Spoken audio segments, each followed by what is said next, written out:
But nothing can stop me. I tunnel into the bank. I go right to the safes. We always went for the gold. It's $1 billion, just those 10 jobs. Your father was part of a group known as the Pink Panthers. And your father's one of the guys that kind of helped put them together, and they went out and started committing heists. Is that a semi-accurate, you think? Well, it's not inaccurate because there's more to the story. That's why we're here. Yeah, that's why we're here. Well, it all started in New York. Okay, that's where the first heist took place in New York. They didn't happen in Yugoslavia or in Serbia or anything like that. Had your father moved to New York? Yeah, yeah. When did you guys move there? Sorry. My father's been here since the 50s, since the 60s, you know. Okay. My father was my first victim. Okay, I used to go into his pockets ever since I could remember as a child, you know. Going to school in Long Island, right? Phillips Lane Elementary, I'm like, what, 10 years old, 11, 12, right? Before I go to school in Switzerland, I was going to my dad's pockets, man. So I was a little thief, you know? Right. And I would take $200-300, $500, go to the mall, play video games, you know, stupid stuff. But that's how I started. And then all his friends were always very honest with me. And they were like, you know, your dad's a thief, right?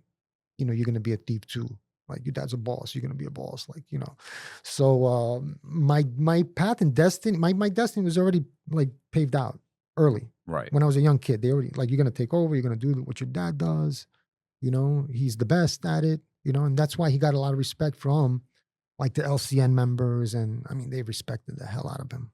I mean, I can't even begin to tell you how much they respected him, Right. but they respected him like he was a made guy, you know, like a made member. I grew up, you know, seeing what my father was organizing and what he was doing firsthand. And I understood it at a very early age that it was wrong, that it was not legal. Right. But it was okay. What'd your mom think about the whole thing? She didn't like it, but as I said, the money was too good. So you kind of overlook things because the financial gain is overwhelming. Was she ever involved in anything, or? Yeah, she gave me my first heist. How old were you? I was 15 years old, and I wanted to borrow money to open a pasta factory back in Yugoslavia. And my father was like, okay, I'm not going to give you the money. If you want, you could do a job. And I was supposed to go on a job probably that week. And my mom was like, let me show you something in New York. And she didn't have to say anything. I just, you know, I went along with my mom, and I seen everything that I needed to see. And I brought the schematics to my father, and he was impressed. When you scope this place out, like, what are you looking for? How can you tell, like, oh, this looks like a good place? This is you look at, first you have to look at the location. The way Manhattan is designed is amazing. It's made for stealing. Like, you know, like if somebody wanted to design a place for you to steal, that's exactly the way you would map it out. Yeah, I look for like the entry point, the exit. I look for the alarms. I look at who's alarming the place, who's insuring the place. And then I look at the value of how much they have. How'd the Indian India Star Gem Company, right? Yeah. What happened there? I had keys to like 5 buildings down, and that's how I got into the backyard of 47th Street or 48th Street, whatever street that was. And if you could get into the backyard, you could, you know. Now nobody can watch you. You have plenty of time to get in. You have, you're hidden from, you know, all the elements. And we pulled in like, I don't know, 5-6 big duffel bags full of rubies, diamonds, you know, sapphires, you know, semi-precious and precious stones. So after that, yeah, what happens? Like, what happens with your mom, your dad? They're like, hey, you know, this is good, and now you're in it. Is that what's happening? Like, now you're like, are you thinking, no, I got $1 million. I'm going to invest in this pasta factory. I'm going to kick back, and I'm all good. And then you went to college and became a CPA, and that would be the ideal story. Right. That would be perfect. No, I wish it was like that. Oof. Oh boy. Yeah. So I never opened the pasta factory. Yeah. Too much. The adrenaline was too much. You just. Well, you know what? When you experience something like that, and you know, my father, he knew instantly that I was going to be addicted to the, you know, to the action of it, Right. because I mean, at least he was. So it's not something that I did like once in a while. You know, I did this every day, 365 days a year. You know, didn't do anything but this. Well, I mean, you're 15 years old. What do you do with the money? Wow. Okay. Well, I didn't get $1 million. That's number one. Number two, that was my first time that I got screwed on a job. I got probably 100,000, you know, and you know, I got screwed for the rest. But I started working again. I probably did like maybe 15, 16 jobs, maybe more. I don't know. A bunch of jobs before I got caught. Ben, what was the heist when Tell me. you left the money? Okay. One paper said 16 million. The other one said $23 million. They didn't know exactly how much it was, but it was cartel money. And there was these Hasidics that were cleaning the money for them. Right. Okay. How old were you? I was like 22 already. How'd you get onto that? That score? One of my father's Albanian friends that's in the safe business didn't like them. And he went to them multiple times to sell them a new safe or a vault. And they were like, no, no, no, no. So something was going on. And he gave the paperwork to me. And I immediately, I went and checked it out. And I said, wow, you know, I could open the safes. What do you mean the paperwork? What's the paperwork? All the schematics. Oh, okay. Like the layout of the place, you know. You see, most of the paperwork that comes from like home security is not going to mean anything to anybody if it's in the trash, but to somebody like me, it means a lot because it has like certain codes and things in there that mean things. Okay, people say, "Hey, how do you get the scores? How do you find them? Yeah. You know, how you find the jobs?" I wouldn't know how to find one. Well, I can tell you. Right. We find the jobs in the red book. There's an industry book. It's like this big. You know, it's a lot of, 1,000 pages, right? It's like the Bible. And this book has everybody in there, and it has their value, how much they're insured for. So if they have like 2 diamonds or 3 diamonds, it's $100 million. Right. So if they're insured for $100 million, they need specific type of saves, and for them to get insured for the $100 million. Right. All right. Just remember, they get their money in 7 days. That's a lot of money. So the insurance company wants to make sure, well, if we're going to insure you for $100 million, you need to have a vault, and then you need to have a TL45 safe inside the vault with alarm company and maybe another alarm company, 2 alarm companies. So now I have to beat that system. But you also know it's there. Yeah. So you also know what they're worth. Yeah, I know everything about them. I know when they get their packages. I mean, this is where the excitement comes in. When we're planning a heist, we lock in. We lock in and we don't let go until the heist is done. You know, so we watch all the movements. And where I'm successful is with the alarm companies, because I would break into home security, 580 Fifth Avenue, or maybe another location, because it's all networked together. Okay, all the companies, the alarm companies, you know, their computer system is all networked. So I could be in Queens, and I can shut off a company in New York and put it on Runaway.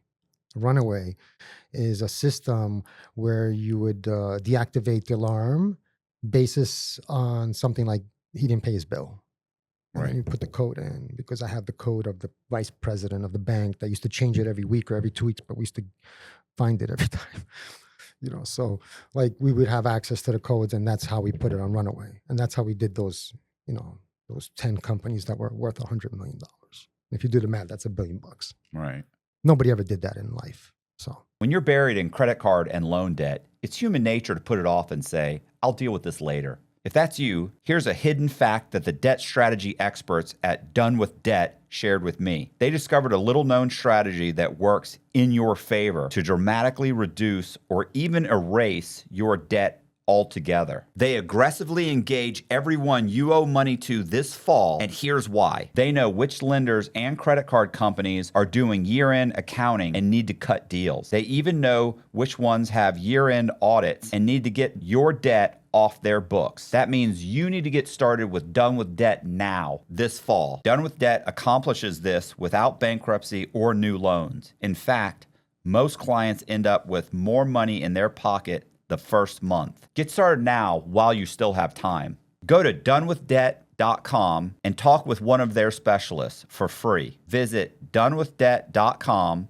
Once again, that's donewithdebt.com. So what happened with the one where you guys ended up leaving? Yeah, so I left the $23 million behind because I pulled off this heist. I opened one safe with the oxyacetylene torches. Right. And my other friend opened another safe back to back. And I ran out of oxygen on my tanks because I had small tanks, Right. these Arctic tanks, these little pack, like a backpack, which wasn't strong enough. So I went into the room where they had a bunch of bottles that I used because in the jewelry business, they use oxyacetylene to make the jewelry. Oh, okay. We just put our gear on the bottles. You don't have to bring the bottles. The bottles are already there, which is crazy. So, but when I went to get the bottles, there was these big bags on the floor, these big mail draft bags, Right. and they were like all over the place. And I'm kicking them. I'm like, what the hell is this? And I'm kicking them, and I'm like, I'm cursing. I'm like, and I'm kicking these bags, and I don't know what they were. I'm like, why is this here?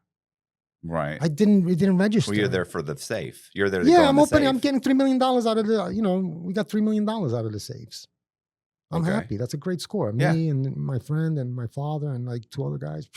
It's a great score, and easy to open the safes because I know how to open them. I know what kind of safes they are.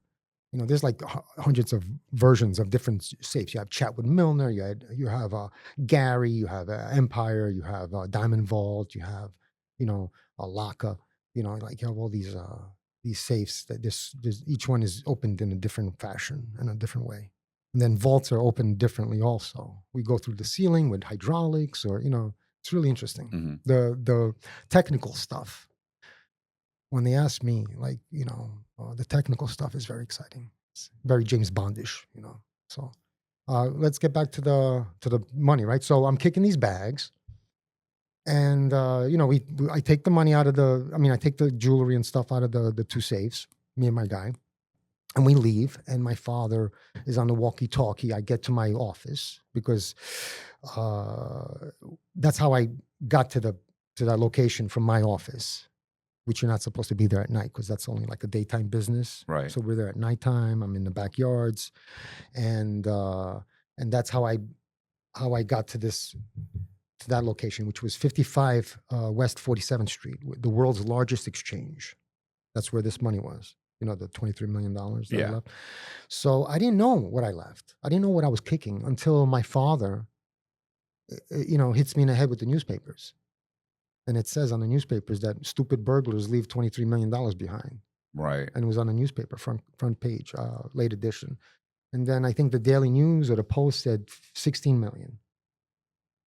And it registered. I'm like, That's what was in Yes. the bags. yes, that's what was in the bags. When did you figure out? Like, first of all, Because right, how did okay, they know that it's okay. left there? Okay, because I was stuck in the office for hours. My father said, "Don't go anywhere. The feds are outside. It looks like somebody killed somebody. What the hell did you guys do?"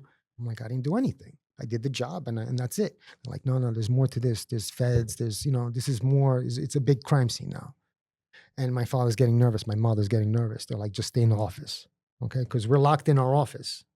In the building. Not in the building where we did the heist, like 5 buildings down. Oh, okay. Okay, so I had to make my way to my building. No, actually, no, it's right next door. It's like 2 buildings down. I'm in 45 West 47th Street. This is 55 West 47th Street. Okay. So my building is a 5-story building. This is like maybe 10 or 15-story building. All right, and the job was on the 7th floor. So I went in from the front on the ledge, on the 7th floor ledge, like with my mask and everything, looking like Spider-Man, Right. like Miles Morales, on the ledge, and creeping with my friend, and Edo. That's who the guy was that was with me. So Edo, Ranko, and maybe Tsaro. I don't know if Tsaro was with me, but and we go, and I'm on the ledge. I open the window, and I get into the thing. I go right to the safes.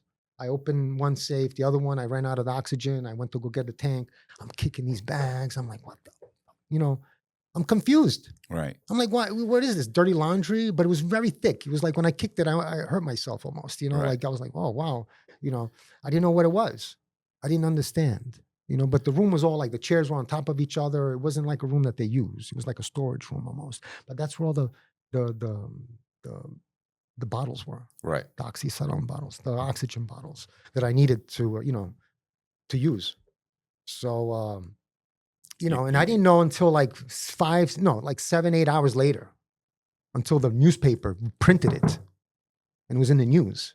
The media is the one that broke it. Right. So the whole time, my father comes to our office and we're watching now because we can see the whole street and something happened. There was the feds and they arrested 11 people they took out in handcuffs. They arrested Hasidics, like, Jewish people. Yeah.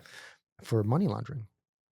So they were laundering. So they were using their jewelry company Yes. or the gym company. To launder money for like Colombian drug dealers.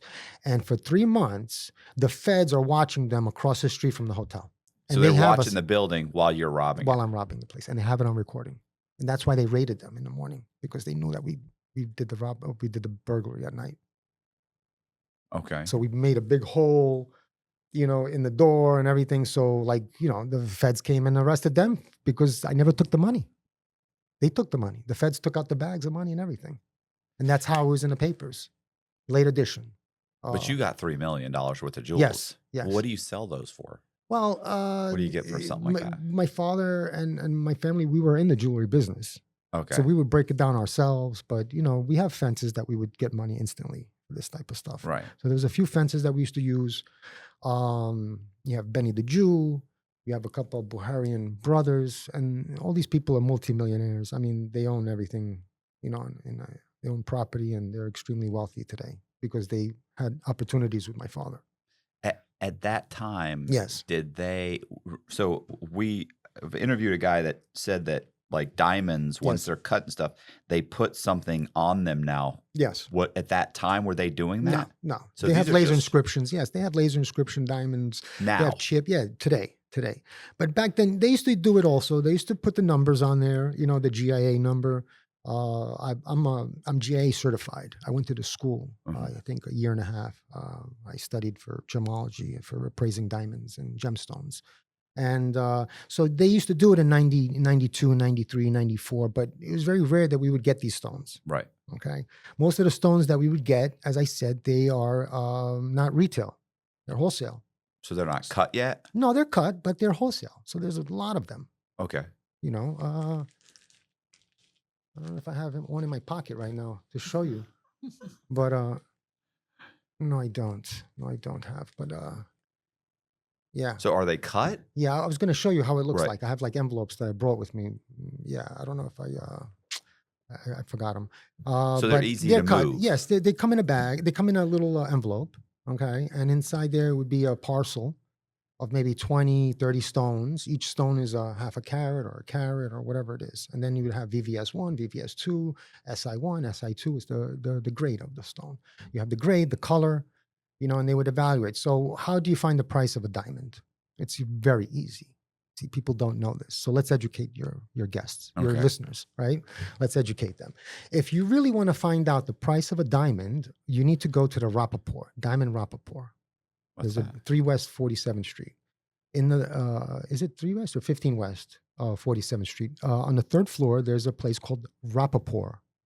And you pay like $18 and you get this sheet of paper, which is usually red. And on there's triple key prices of every graded stone that exists. So everything is on there. The carats, the size, and you just go by chart. You have a 2 carat, VVS1, D flawless, D flawless, 2 carat. And you go like that and you see the price, 50,000 a carat. And that's how you get the price. Triple key means 3 times the price. It's 3 times less. Right. So if it's 60, it's actually 20,000. Triple key. Those are triple key prices, and that's how you get the price for diamonds. People think there's not a lot of diamonds in the world. No, there's I know there's tons. There's Don't tons. they They're holding them. They're Yes, holding them to they're keep holding the them. Like price Bitcoin. to keep Just the like price this. high. Just like Bitcoin, they hold it, But there's not a lot of Bitcoin. 21 million Bitcoin in the world, and you see it jump 25,000. 125,000 for Bitcoin But you're going to somebody and you're selling it. Yes. What percent? If the price if it's 20, worth 50, 30%. okay, If it's, so it's like, 30%, 25% of the value. because they have to hold it and then they might not You sell melt for it. they You sell. melt most of it. You break it up. You don't want to, like, if you have stolen watches, we wear them. We don't sell them. Right. Like if you have like diamonds like that, you have to, you keep it amongst yourselves. Okay. So, but everything else is for sale. You break up diamonds, they cut them, and they chop them up. They do all that stuff. So if there's something significant, like the Ginza heist that my good friend Alex Montenegro did in Japan, they stole like the most expensive diamond necklace in the millions, and museum piece. Right, but how do you get rid of that? You They- got to break it You have apart. to break it apart and bust up the stone, and that's not good. Right. That's not good to. That hurts me as an artist, and you also, you're an artist, so that hurts. If you break up something that's a work of art, like a Yeah. Fabergé egg, because it's gold, you want to bust it up to get the weight. Yeah, you yeah, can't sell it. yeah. That's not good. Yeah, I was gonna say, and it's Yeah. well, not just that. Obviously, the value drops by astronomical, Yeah. but Listen, gold is extremely high right now. Okay, very high. And astronomical, the numbers that are today. So it has a significant value. We always went for the gold. The stones, that was secondary. Watches, I did a lot of watch places. One of them was Watch World, Watch Co. I mean, there's so many. Wemp. I'm trying to remember some of the company names, but when I would take the watches, I would take maybe 1,500 to 3,000 watches. that's a lot of watch. That's Yeah. a lot of weight too. That's a lot of Yeah, weight. how do you carry those? How do you Yeah. get those out of the building? Bags, heavy. I get these really heavy duty bags. They have to be, there's a lot of BS bags out there, so you have to get some good ones that's not going to break. When I do a heist, I put the bag handle around my neck. I open it and sweep everything up. Then make sure that the handles are very strong. I learn. You learn from trial and error. Are you concerned about trying to get out of the place as quick as possible? Yes, Or do you 30 feel- seconds. Oh. No, 30 seconds in and out, man. That's it. I'm always on a timer. Right. And the way I grew up is fight or flight. Somehow, my whole entire life was like that. The way my father programmed me. Mhm. So in 30 seconds, you can do a lot. People don't understand how much 30 seconds is. Okay. Yeah. Yeah. I always say you can do about $10,000 to a house with a ball peen hammer, and in 5 minutes You could do a just lot. You could destroy- destroy. Yes, and I demonstrated to people, like in a dormitory, like let's say in a prison setting, right? There's 50 beds, let's say, and I said, hey, I'll bet you in 30 seconds I could take everybody's blanket off their bed. Yeah. And they don't realize how much I can do in a short period of time. And that's like doing these robberies and these smash and grabs. So I was just gonna say, that Napoleon's got a quote where he says that they were like, "How do you keep winning all these battles?" And he said, "I know the importance of 5 minutes." 5 minutes, yes. I think yes. that's the quote. It was always kind of like what it was like he was like how important just a few minutes are. Oh yeah. In battle, this is a battle. It's the same thing. If you don't get it right, things can go wrong, and then you're going to be locked up for Yeah. crazy charges. But at one point, you went off with you kind of broke away. Yeah. And started working with another guy Right. that you regretted. Yes. At some That's point. when I was younger. I was more, as I said, in the 90s. What happened with that? I had a big argument with my father, and he kind of banned me on one of the heists. He wanted to burn me with the money, and I was like, why are you doing this? This is my job, and then we had a big fight, and I left, and I went with one of his enemy guys, and he was like, let's work, let's make money, and I was blinded by the money. And I thought everything is all about the money, and it's not. It's about relationships, and it's about long-term relationships, especially with my father. I should have never did that, but it happened, and my father became my enemy. What happened with the guy when you go off with this other? What was his name? His name was Momo. Momo. Yeah. When you went off with Momo, Yeah. didn't at some point Momo kind of double cross everybody? Momo kidnapped me. Okay, well, let's talk Momo about that. kidnapped me, and I did a job with these two guys, Nenad and Ivan, And one guy's a boxer, the other guy's a karate expert, and they were starving. And they came to me in Panerella's restaurant, and I'm driving a 928 S4. I mean, I got it all. I got a beautiful girlfriend. You know, like I got bars, I got restaurants, I got nightclubs, I got a room full of money.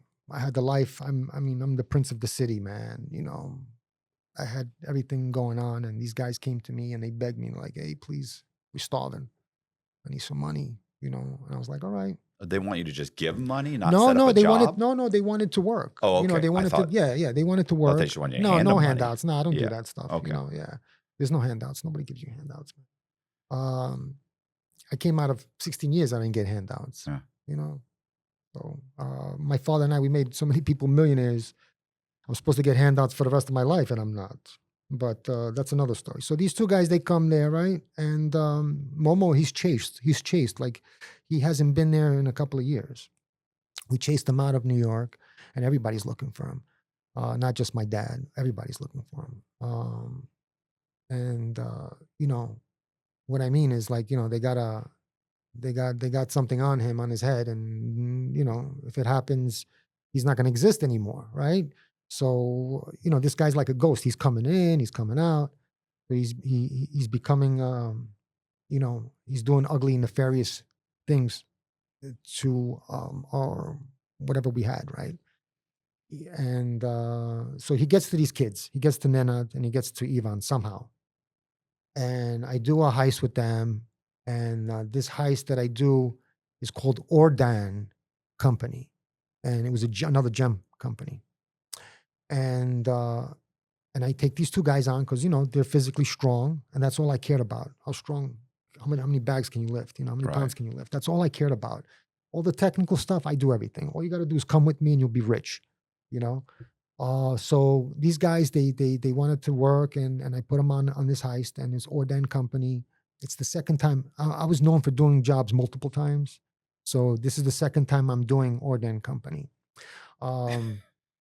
Yeah, so This is you know the the second first time time, you hit them. yeah, the first time was like $1 million, 1.2, and this is probably going to be like 800 grand. You know, in that range because everybody gets like 100 grand. You know, so that was like four of us, 500 grand we get, you know. It's anywhere from 50 to 500. That's basically that's your pillow, your threshold, you know, for getting paid. So they wanted to know how much money they're gonna get, like, you know, like during the job. And I cut myself because I put my leg through this glass thing, whatever. I was showing off, you know, like look what I can do, you know. So I was kind of impressed that these guys came to me, you know, because they're older than me. They're Mhm. like they're your age, Mhm. you know. So they're a couple of years older, and they got me, this kid, you know, showing these guys, you know, how to make money, and they get paid, and then we're splitting the money up or something like that in New Jersey, and one of the kids brings in Momo into the apartment. And mom was like, "Hey, what's going on, my brother?" And he hugs me and he puts me in the yoke and yokes me out. And they tie me up. They put duct tape on me, handcuffs. Yeah. And they kept me for like 3 days. And they got all my keys. They took my 3-carat diamond ring. That was like 50 grand. They took my Rolex, my day, you know, they took my keys to all the buildings, my father's offices, and they robbed my father. And they spray painted, you know, stop robbing from your neighbors, you know, like, And they're robbers too. yeah. Well, Yeah, I mean, you just know, they just did the ugly stuff. Like, Yeah. they put black spray paint, you thief, you know, like Yeah. stop robbing your neighbors, and they did some ugly stuff, and they burned open the safes, and I used to pawn my guns to my dad all the time, you know, because when I needed a couple of $100 or whatever, he's like, "Well, give me your guns." I'm Mhm. like, you know, because he didn't want me to get in trouble, I guess, or whatever. And I would pawn my guns to my dad and give me $1,000. So, you know, Momo, when he went after the safes, you know, he used oxyacetylene or pipe burners, and the bullets started exploding, you know. So, you know, when you're opening a safe, if you Yeah. have, you know, bullets or guns or something like that, it starts exploding. And it was just ugly, you know, because you know, yeah, then the authorities came and the hell is this? They got nosy. Right. How many stores do you guys have? So it's just created a lot of problems. Well, how did you get out? You said it held you for 3 days. That Well, what they, I escaped. I escaped. Oh, okay. Yeah, I'm an escape artist. I got myself out of the handcuffs. I mean, if you have handcuffs, I'll demonstrate how I can get out of them. If you have, I don't anybody have know? some. I'll show you how. Yeah, I'm an escape artist. I'm a forger. I did things that you do also, credit card and check fraud. Mhm. I mean, a lot, in the millions. You know what the Dover Fund is? No. Okay. I don't know. The Dover Fund is a foundation where a group of billionaires donate money anonymously. And the person that was in charge of the fund could write the check to any foundation that they want. And I had access to them. So Okay. I would put Matt Cox Foundation and I would cash checks on your name because I had people that worked for me that were presidents of Bank of Hong Kong or Bank of Corp, like a Venezuela bank or something. I would have presidents, vice presidents, and they would cash these checks for 1 point. For 1 point on the money. And I couldn't believe it. I'm like, you're doing this for 1 point? Right. Percent. I couldn't imagine. Why would you put yourself in this position for 1%? Well, how big is the check? Oh, 100 grand, Right. 150, 175, 200, those type of checks. Hmm. And so what I would do the guy that runs it is Stephen Oppenheimer. He's the guy that runs that's not the guy I had my hand in the pocket. I had somebody lower, Yeah. not him. I'm sure he was doing the same thing because if you're in charge of an account that you have to donate money anonymously, to foundations, to whoever foundation that you want, I'm sure you're going to take advantage of that, right? Because the foundation book is like this. Right. So, for example, you need to find a foundation like, let's say, Simon Wiesenthal Foundation. I would just take off foundation and make an account on Simon Wiesenthal and donate and put like $1 million in there and then just cash it. Okay. That's how easy.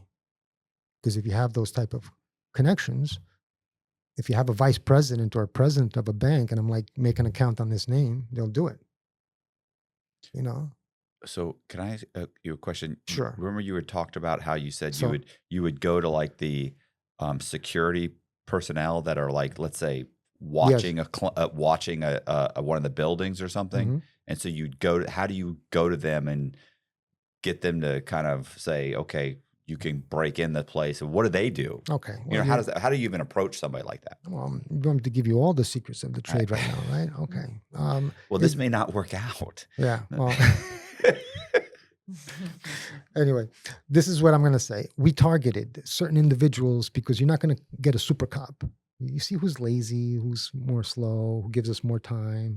We see who's responding. So it's response. We have a response guard. That's an armed guard. Normally, how much money do they make? Mm-hmm. $16 an hour? Less, more? I don't know. But not nearly enough for what they're protecting. Yeah. Okay. I mean, they're protecting billions of dollars worth of stuff.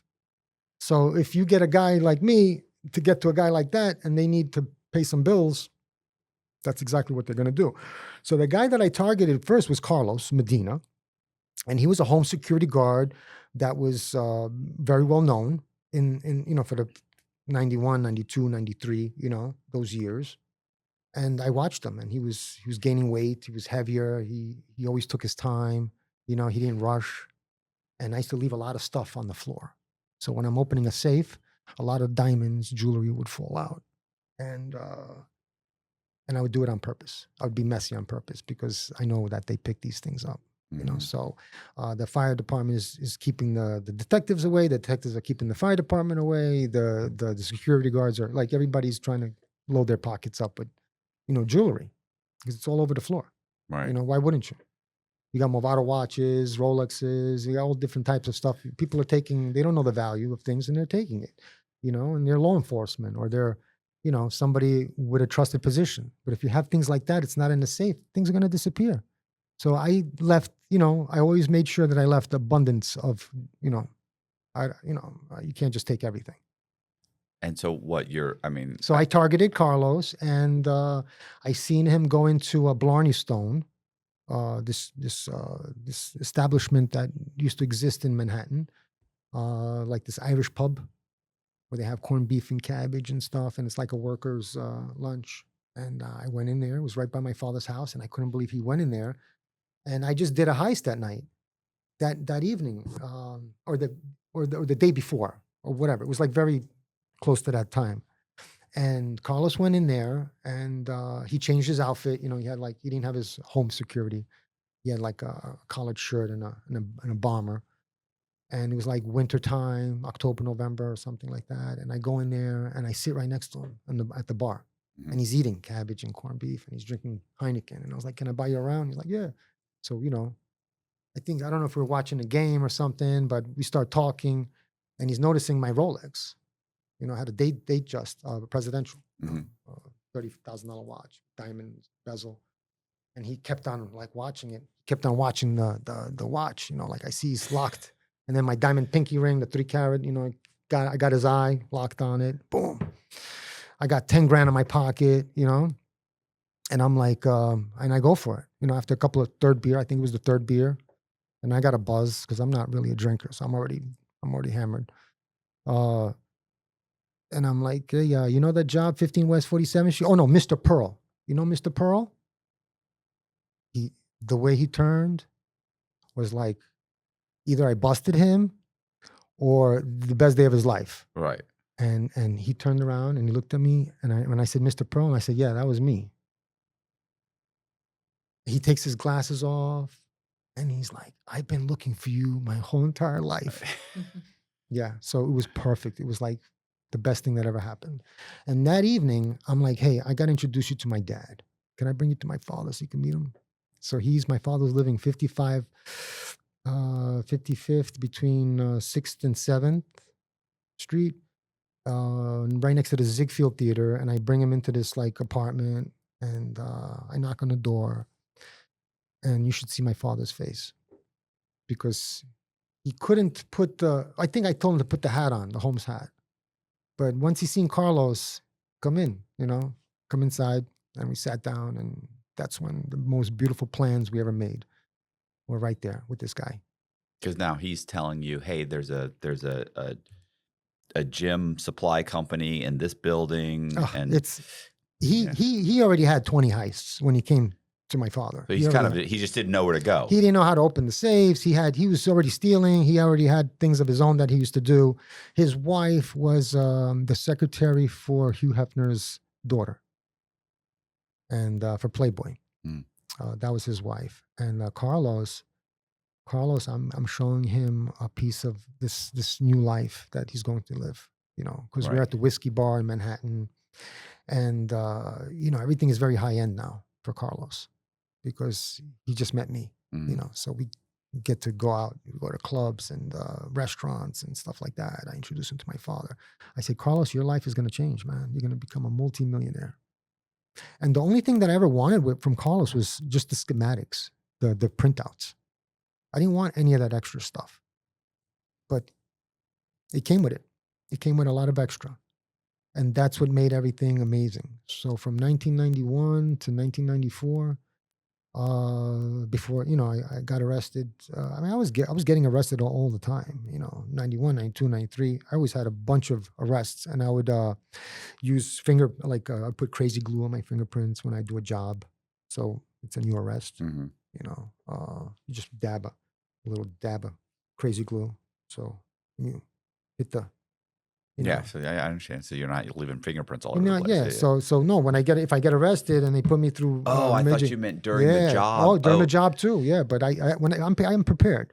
So if I get knocked, you know, I would have that, right, and I would also have somebody on the phone because they want to call and find out, you know, if you've been living there for 10 years, if they want to verify your information.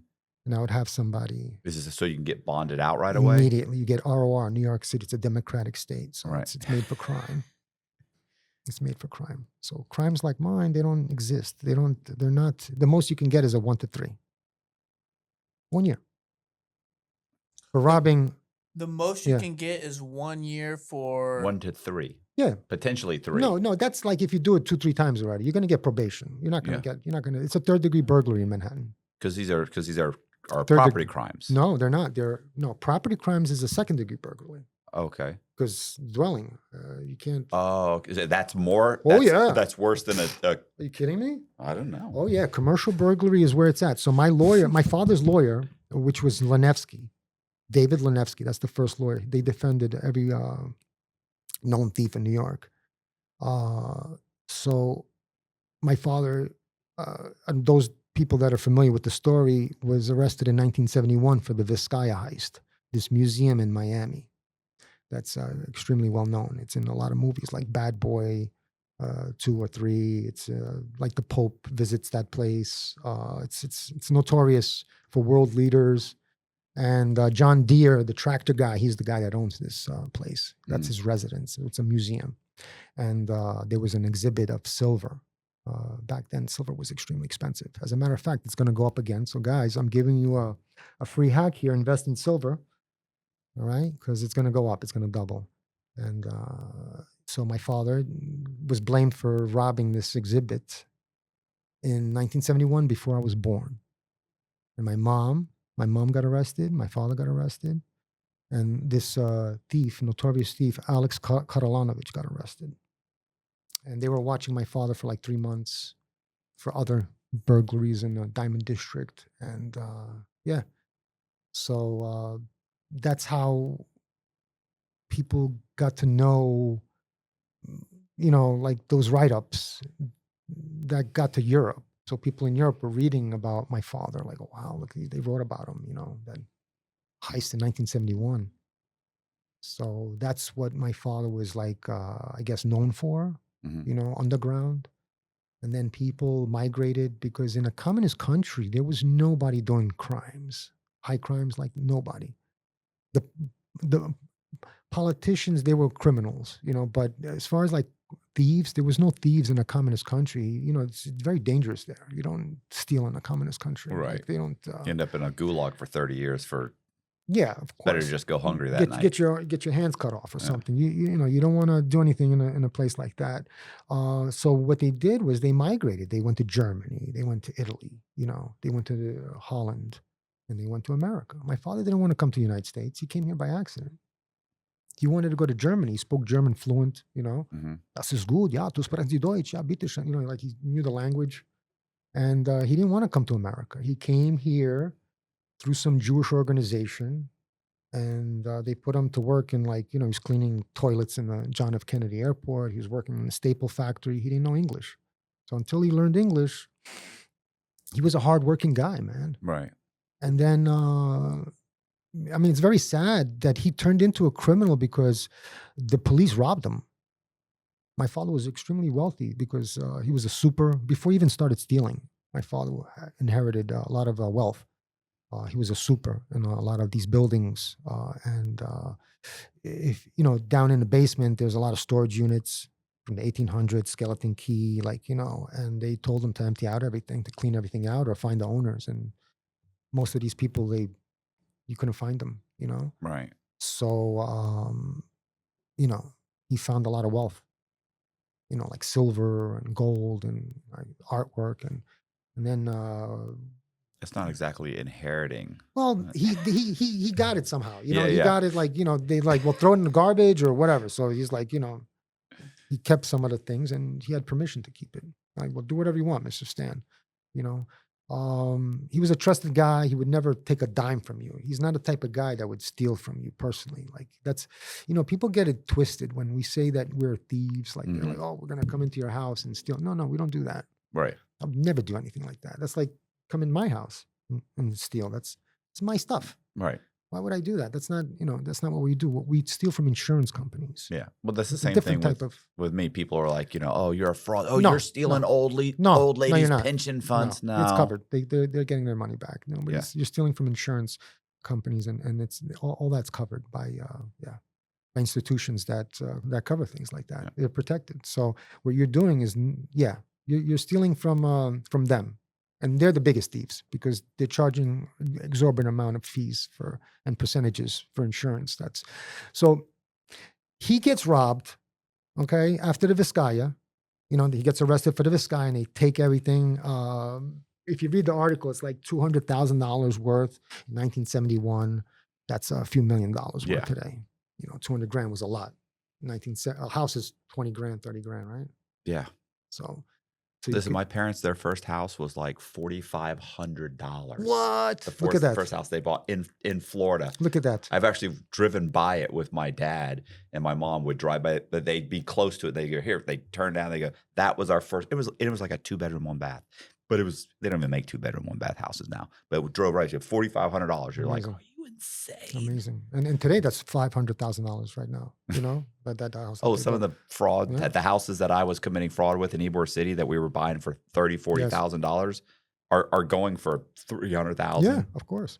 You're like, how's that possible? Yeah, it's amazing. It's amazing how things go up and shoot up like that in value. Well, today, we wouldn't have to be criminals today because of all the opportunities that you have to not be criminals. But back then in the 70s, there really wasn't many things. So he was done dirty by the police station. They stole all that stuff. They took everything. They put him in jail.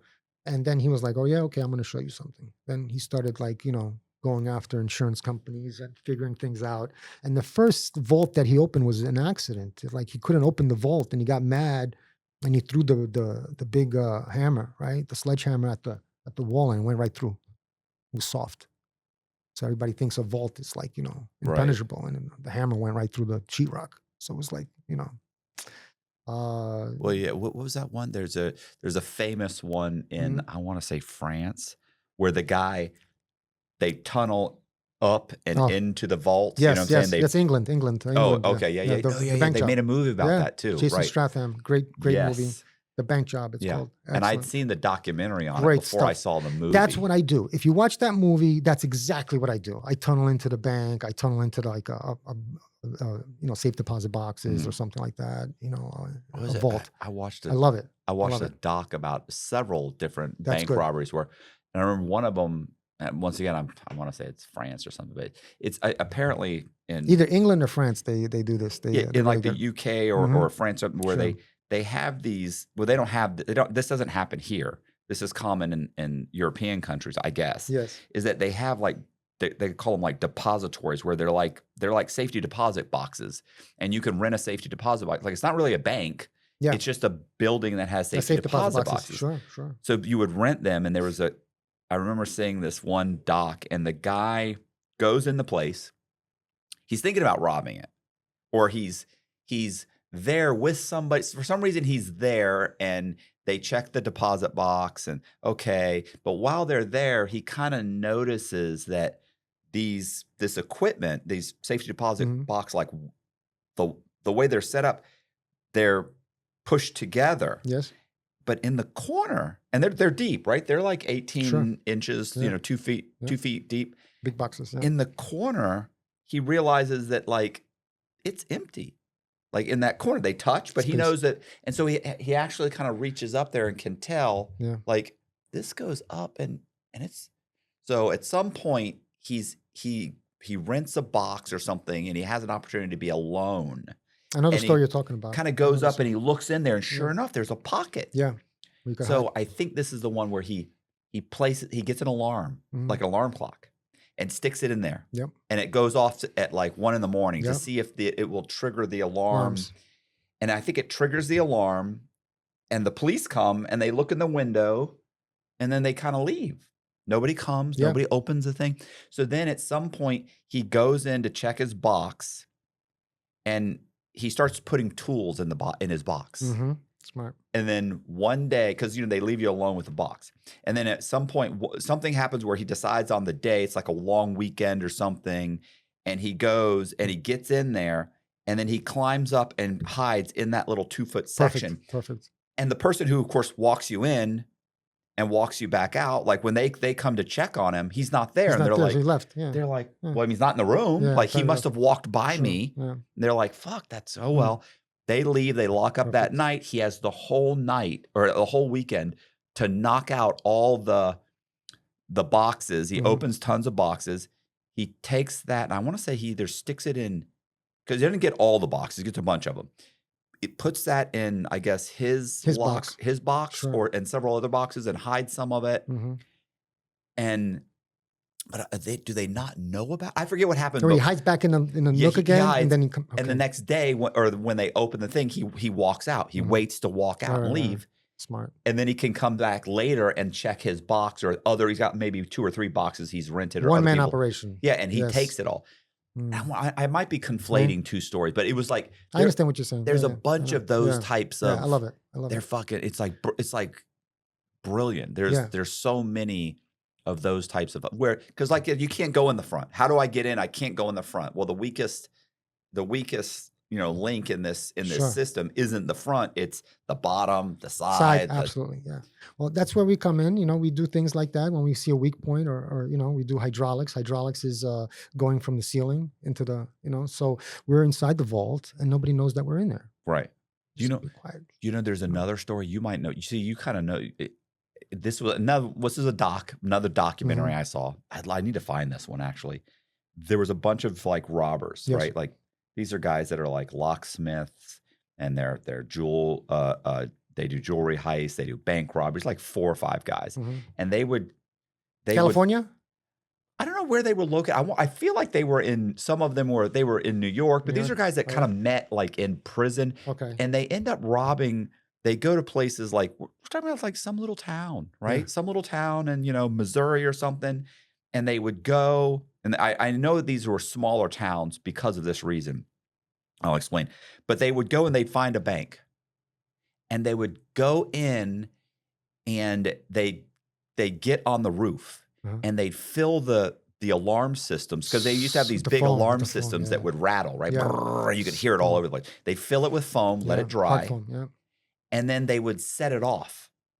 And so the cops show up and they look in the windows and nobody's there and nobody's here. And they kind of shut the system down. They might call the alarm company and say, hey man, we got, they're like, we're here. We don't hear anything. Sorry, I have to stop you. I have to stop you because what you're talking about is something that my father established and developed. It's called cat and mouse. Okay. We used to do this and perfect it. Like we would throw in a little remote control car or something like that.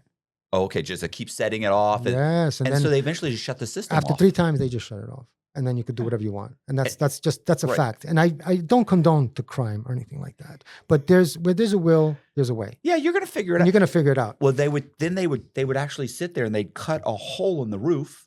They'd drop down in the roof. The alarm system's off. Yeah. The cops have already been called a couple times. Yeah, a few times. They're tired already. They're done. They're like, it's an issue. They'll fix it tomorrow. But it's now the guy's got the whole day or the whole night.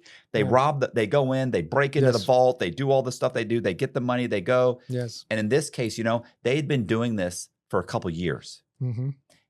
And they kind of like lucrative nationally, too. they know that nationally, like these banks are now aware this is something that's happening. Oh yeah. The way they end up getting caught, because these guys were perfect. One, they would, like I said, small town. The cops are going around like, hey, do you go into local hotels, motels? Has anybody been here that, and they, even if they found one of the places they were at, there's no fingerprints. They don't leave anything. Just so happened one time they went to like one of these places you rent by the week, 2 weeks. And they go there and they go, any guys here? They go, there were like 4 guys that stayed here for like 2 weeks. They just checked out a couple days ago, and they're like, okay. Can we see the place? They're like, sure. They're like, but they cleaned the whole thing out. Like, they're like, it's perfectly clean. They were like, oh, okay. Well, let's go in anyway. They go in the place, look through the whole place, and they're like, yeah, they wiped this whole place. If it was them, they're gone. And as they're leaving, one cop stops and he sees a washing machine for like a dishwasher. And he walks up and pops it open and looks in there. And he sees all the dishes are in there, and he realizes that there's the dishes, they put them in there, and they hit the button to wash it, but the machine was broken. And so they pull all the glasses and everything out, fingerprints, dust them. They get everybody's name, where they were, how now they know who they are. They start tracking them, and they put the whole fucking thing together because a dishwasher, once again, fly in the ointment. These guys are perfect. They're doing perfect. Yeah. How are you going to know that when you hit the button and they hear it starting and they leave, that it's actually broken and it never actually washes the dishes? Well, that's a mistake. You should have washed the dishes. They should have left without, not rushing like that. When you rush, You see, these are elements that I learned in my life. Like get never caught? going back. How many times the first thing I do is go to the refrigerator in these offices, like Mhm. jewelry corporations. They have like Mott's, apple juice or something like that, parched. Just 8 flights of stairs, carrying bags. So I don't bring water with me. Right. You know what I do? I take it with me. I put it in my bag. Right. I don't leave it. You know what I mean? Yeah. I don't leave it. I don't leave DNA. I don't leave. I thought I was going to get caught once when I got cut. My blood was everywhere. Right. With these kids. You said you kicked yeah, the I window. kicked this window and I took a gash. Didn't want to stop bleeding. Blood was everywhere. I thought, they're going to get me. Mm-hmm. DNA, nothing. Never heard about No, it. nothing. So that's Ordan. I hit him twice. Mr. Pearl twice. Mr. Clasp twice. These places. These are companies that Mr. Pearl. They sell pearls. Pearl strands. Pearls are heavy too. Yeah. So I did a pearl place. I did a clasp place. A clasp place is the clasp. They just make clasps. Like the end of the chain, just Right. this part right here.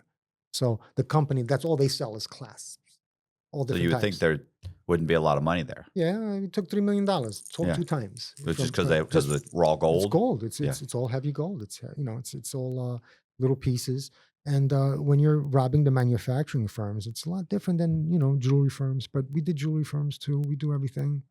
Smash and grab, the nighttime burglary, the gun in your face burglary. Robbery. So whatever it takes, we're gonna do it. If there's a if there's a will, there's a way. But the flying ointment, that happens. You can plan and plan and Yeah. plan, and it can be I planned the perfect crime, and it's like, well, how'd you get caught? Because there was just a fly in the ointment. Like there's some stuff you just cannot. You can't. I could not plan for the fact that there were 2 police officers having lunch across the street, and one happened to see the light in the window. You know what I'm saying? Like you can't plan for that. Like how do you? Do you see what I'm saying? You're amazing. And I'm going to go to a bank robbery right now because you just said something that Okay. happened to me in real life. We were doing a bank robbery. Actually, the guys that were part of the home security team, Munchie, Victor, Carlos, Soto, they brought me in on a job. They're like, you want to be part of a job with us? I was like, yeah, of course. Let's go. He says, it's heavy action. Some of the guys that he used were Desert Storm guys, guys are, what are they, Marines and stuff like that. So they know about, weapons and, okay. If you see the movie Heat. Yeah. It's This like is a that. strong arm kind of thing. Yeah, It's not- there's a different kind This of is robbery stealth. type. It's not something that we do. So we're doing a bank, Banco Popular on Dyckman Street. All right. This is the second time we did it. The first time I did it with Munchie, my friend that was part of the security, home security. Him and we did this job. We did it from the back, and we went in. The guy has 3 combinations or 4 combinations, and then he has an egg timer where he has to turn the egg timer Mhm. and then wait until it rings and then put the 5th combination. It's called the time lock. And then once we heard the egg timer go off, we knew to open the little closet door where he was at.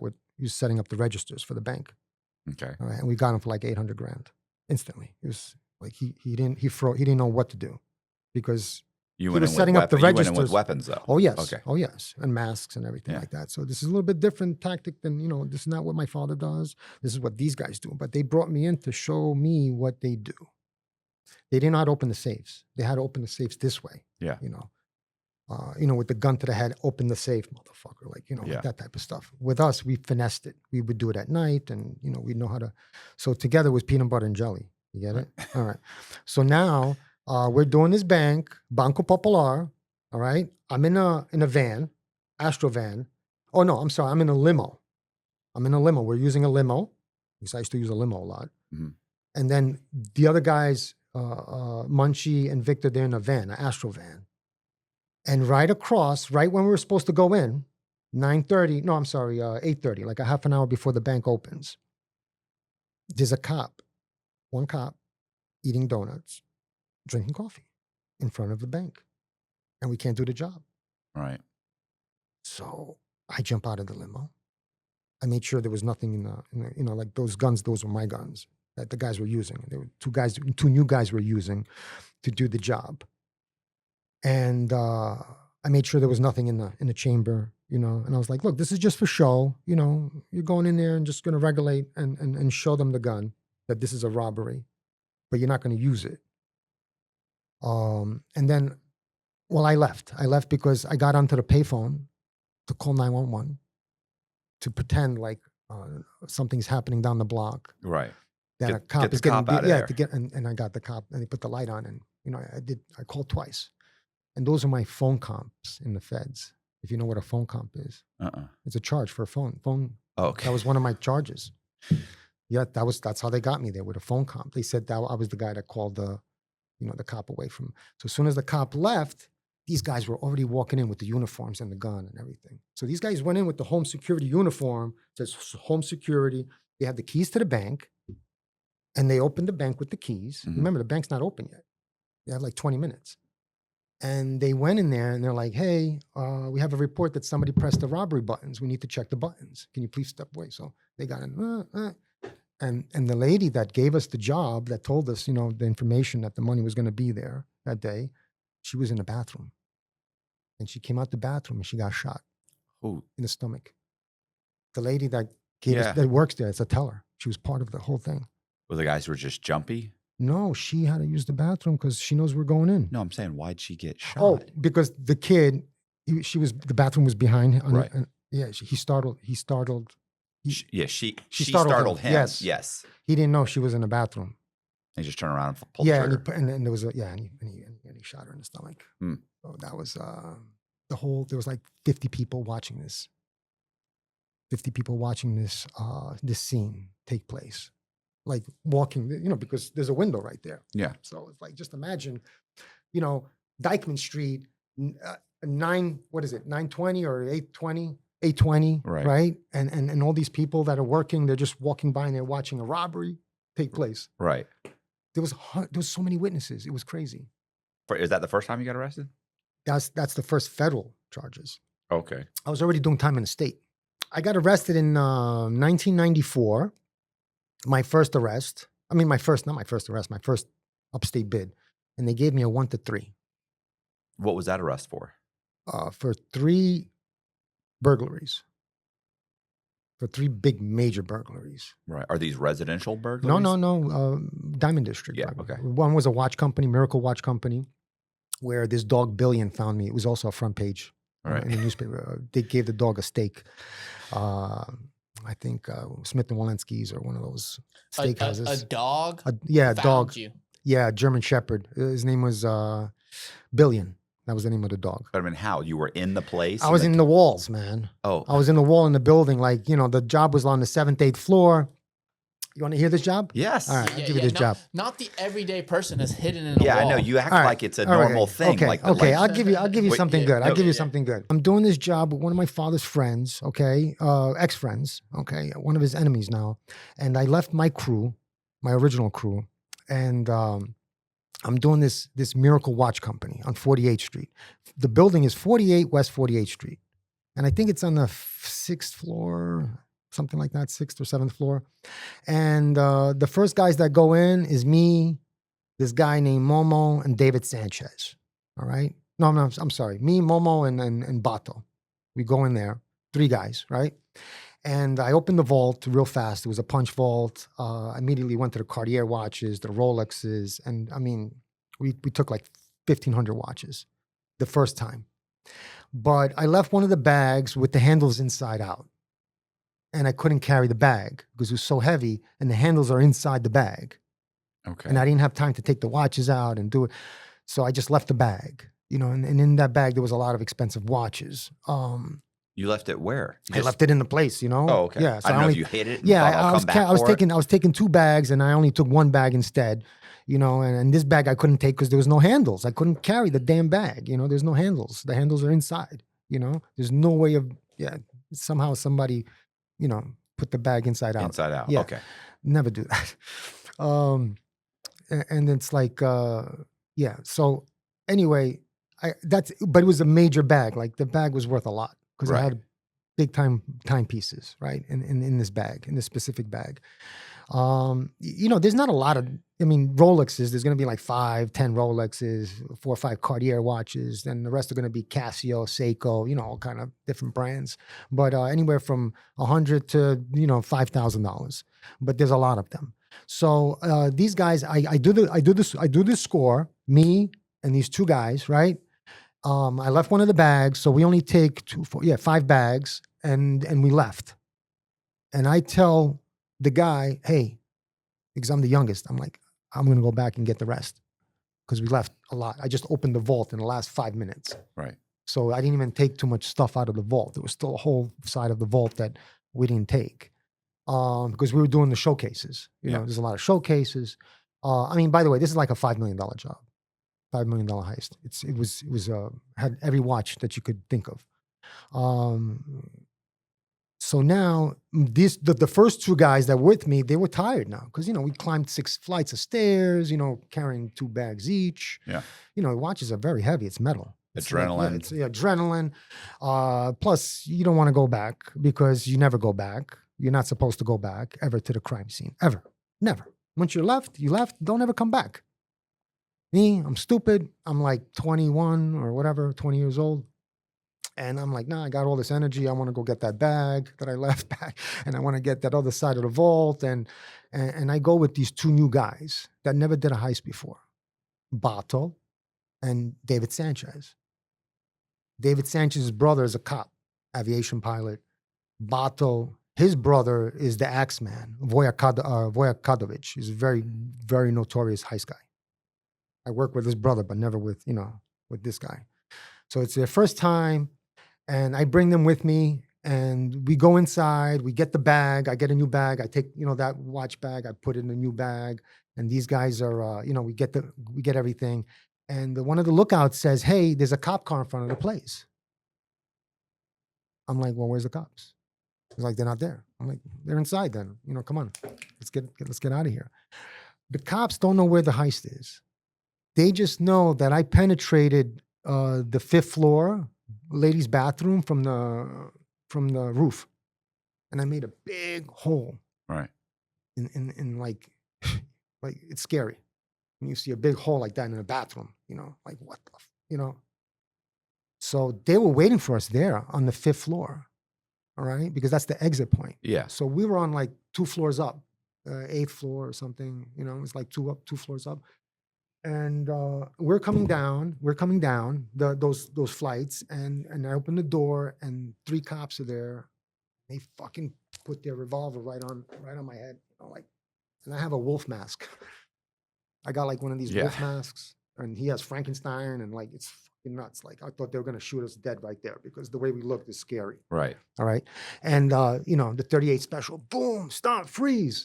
And David Sanchez is on top of us, and he throws the bag of watches on the cops, and the door closes. And I go downstairs, he goes upstairs, and they're chasing us for 3-4 hours. So they have to bring the dogs and the SWAT team and all that shit. If they see you there, forget about it. They lock the whole block down. Right. So for 3-4 hours, they're chasing us, and I'm inside the walls, down on the 1st floor, with this other guy, Bato, and he's like 6'10". He's like a basketball player, very tall. Couldn't get into the wall. He's too big. And they're about to leave. And I ran out of pepper because usually I have pepper, and I lace the whole place with pepper. So when a dog gets a hit of that, they're kind of out of commission. Right. So it's like we had things for everything, for every like situation. And I ran out. I didn't have any more. So from like the 3rd floor to the bottom, I don't have anything. And I'm in this broom closet. In this in this broom closet down on the 1st floor, and the SWAT team finds us. The dog goes crazy under their door, and I had to unlock the door, and they were so I get arrested by SWAT team, Major K Squad, ESU, I think it's called, Emergency Service Unit at that time, but just wow. And the guy that was with me is very tall, so they sick the dog on him. He gets the worst, get a little, mangled, smacked up a little bit. But the whole police force is watching us. It's like coming to see us in a cage. Like, these are the guys. What time is it? Like, they're joking with us. But a lot of them, I'm going to tell you, a lot of the watches never made it to the court. Right. They, Oh, I'm sure. oh my God. That's common. Oh, like it was 5,000 watches or 4,000. I don't know. What was it? 3,000 watches. Only like a couple hundred watches were available during. It's more common than people think. Yeah, when they grab $50,000 and they turn in 30. People think, oh, just because you're a cop, you're not gonna have sticky fingers. And I know a lot of cops that would stick their fingers. People watch too much Law and Order. Yeah. Well, this is my forte. I go after police. I go after security. I go after people that have these type of security, these power jobs, and then I turn them. I turn them to the dark side or the light side, whatever you want to call it. So the good side. So when you got grabbed, what kind of time did you get for that? I didn't get no time. I had very good lawyers: Ron Rubenstein, Jojo Carrazzo. All mob lawyers. Always, retainer. Robert Wolf. Best federal lawyer you can get. I had all these lawyers, man. So I would get no time whatsoever, and then I would mess that up by violating it. Right. And then they would have to give me like state time because I'm just a knucklehead. So, and that's how you ended up in the state? Yes. How long did you do in the state? They gave me a 1 to 3, and I maxed out. 1 year to 3 years. Okay. So if you're good, you could get out in 1. Yeah. Yeah, I got out in 7. Right. So, yeah. How? Why? Well, I'm one of those knuckleheads that, came in 1994 and didn't leave till 1999. It was ridiculous. Then I got picked up by the feds. I was in New Jersey.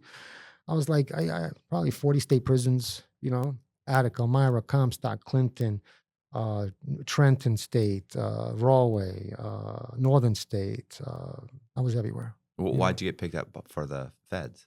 Well, the feds for bank robbery initially. And then it was for having rocket launchers in a container, sheriff rocket launchers, LAWs in a container. And they said my fingerprints were all over it. And, they pulled me on a writ with that. But why were your fingerprints all over? I don't know. They thought I was Victor Boot or something. I don't know. It was ridiculous. I don't deal with arms or anything like that. That has nothing to do with what I do. But the feds are very creative. But okay, I mean, somehow or another, you were there, or just you helped move a box or something. No, nothing. It didn't touch anything. They said they just said my fingerprints were there. So you got clipped you got out on the state. You got clipped for another bank robbery, but this was federal. No, I was in the state. You were in got me. Yeah, they got me while I was in. It's how they get you on a writ while you're already doing time. No, but I'm saying, what they put together a bank, so that one bank robbery where the chick got shot, they put that together. That's federal, yeah, that was a federal. And that's what they got you for? Yeah, yeah. Well, how did they put that together? Somebody cooperated? Yes, they had one guy, Muscles,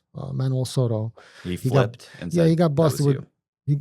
He flipped and said the guy that called was you. He told on the whole crew, and who was part of things like these bank jobs and stuff. But they couldn't get. You see, in the feds, they need 2 cooperating witnesses to convict you, or eyewitness, a street witness. So they didn't have. They had a lot of street witnesses, but they didn't have the inner. They don't know who put together the heist or where it came from. Right. So this guy, he got busted with some. Kingpin charges. I forgot the name of the statue. 718. I forgot the name of it, but whatever statute it is, they give you a charge where you can face life. So he cooperated and he gave us up because he was part of our crew. He was one of the home security guys. His name is Muscles, Manuel Soto from LES. So he said, and he told, he's like, I guess he told on Munchie, on Carlos, Medina, on me. He said, why should I do life? What Punch can do 10. So exactly. So he's so like, can do 10. He's like, I know things. Let me give you a couple of heist things. And, so. And Punch is already in the state right now. I'm already in the state. Like he's already doing time for crimes. Paperwork. Exactly. He's like, you just bring him in. And that's exactly what they did. So when I came in, now remember, the state is a lot more violent than the feds, So when I came in, I was a very different unit. I was like 245, bald head. I was extremely big. I had rotating 2 razor blades in my mouth at all times.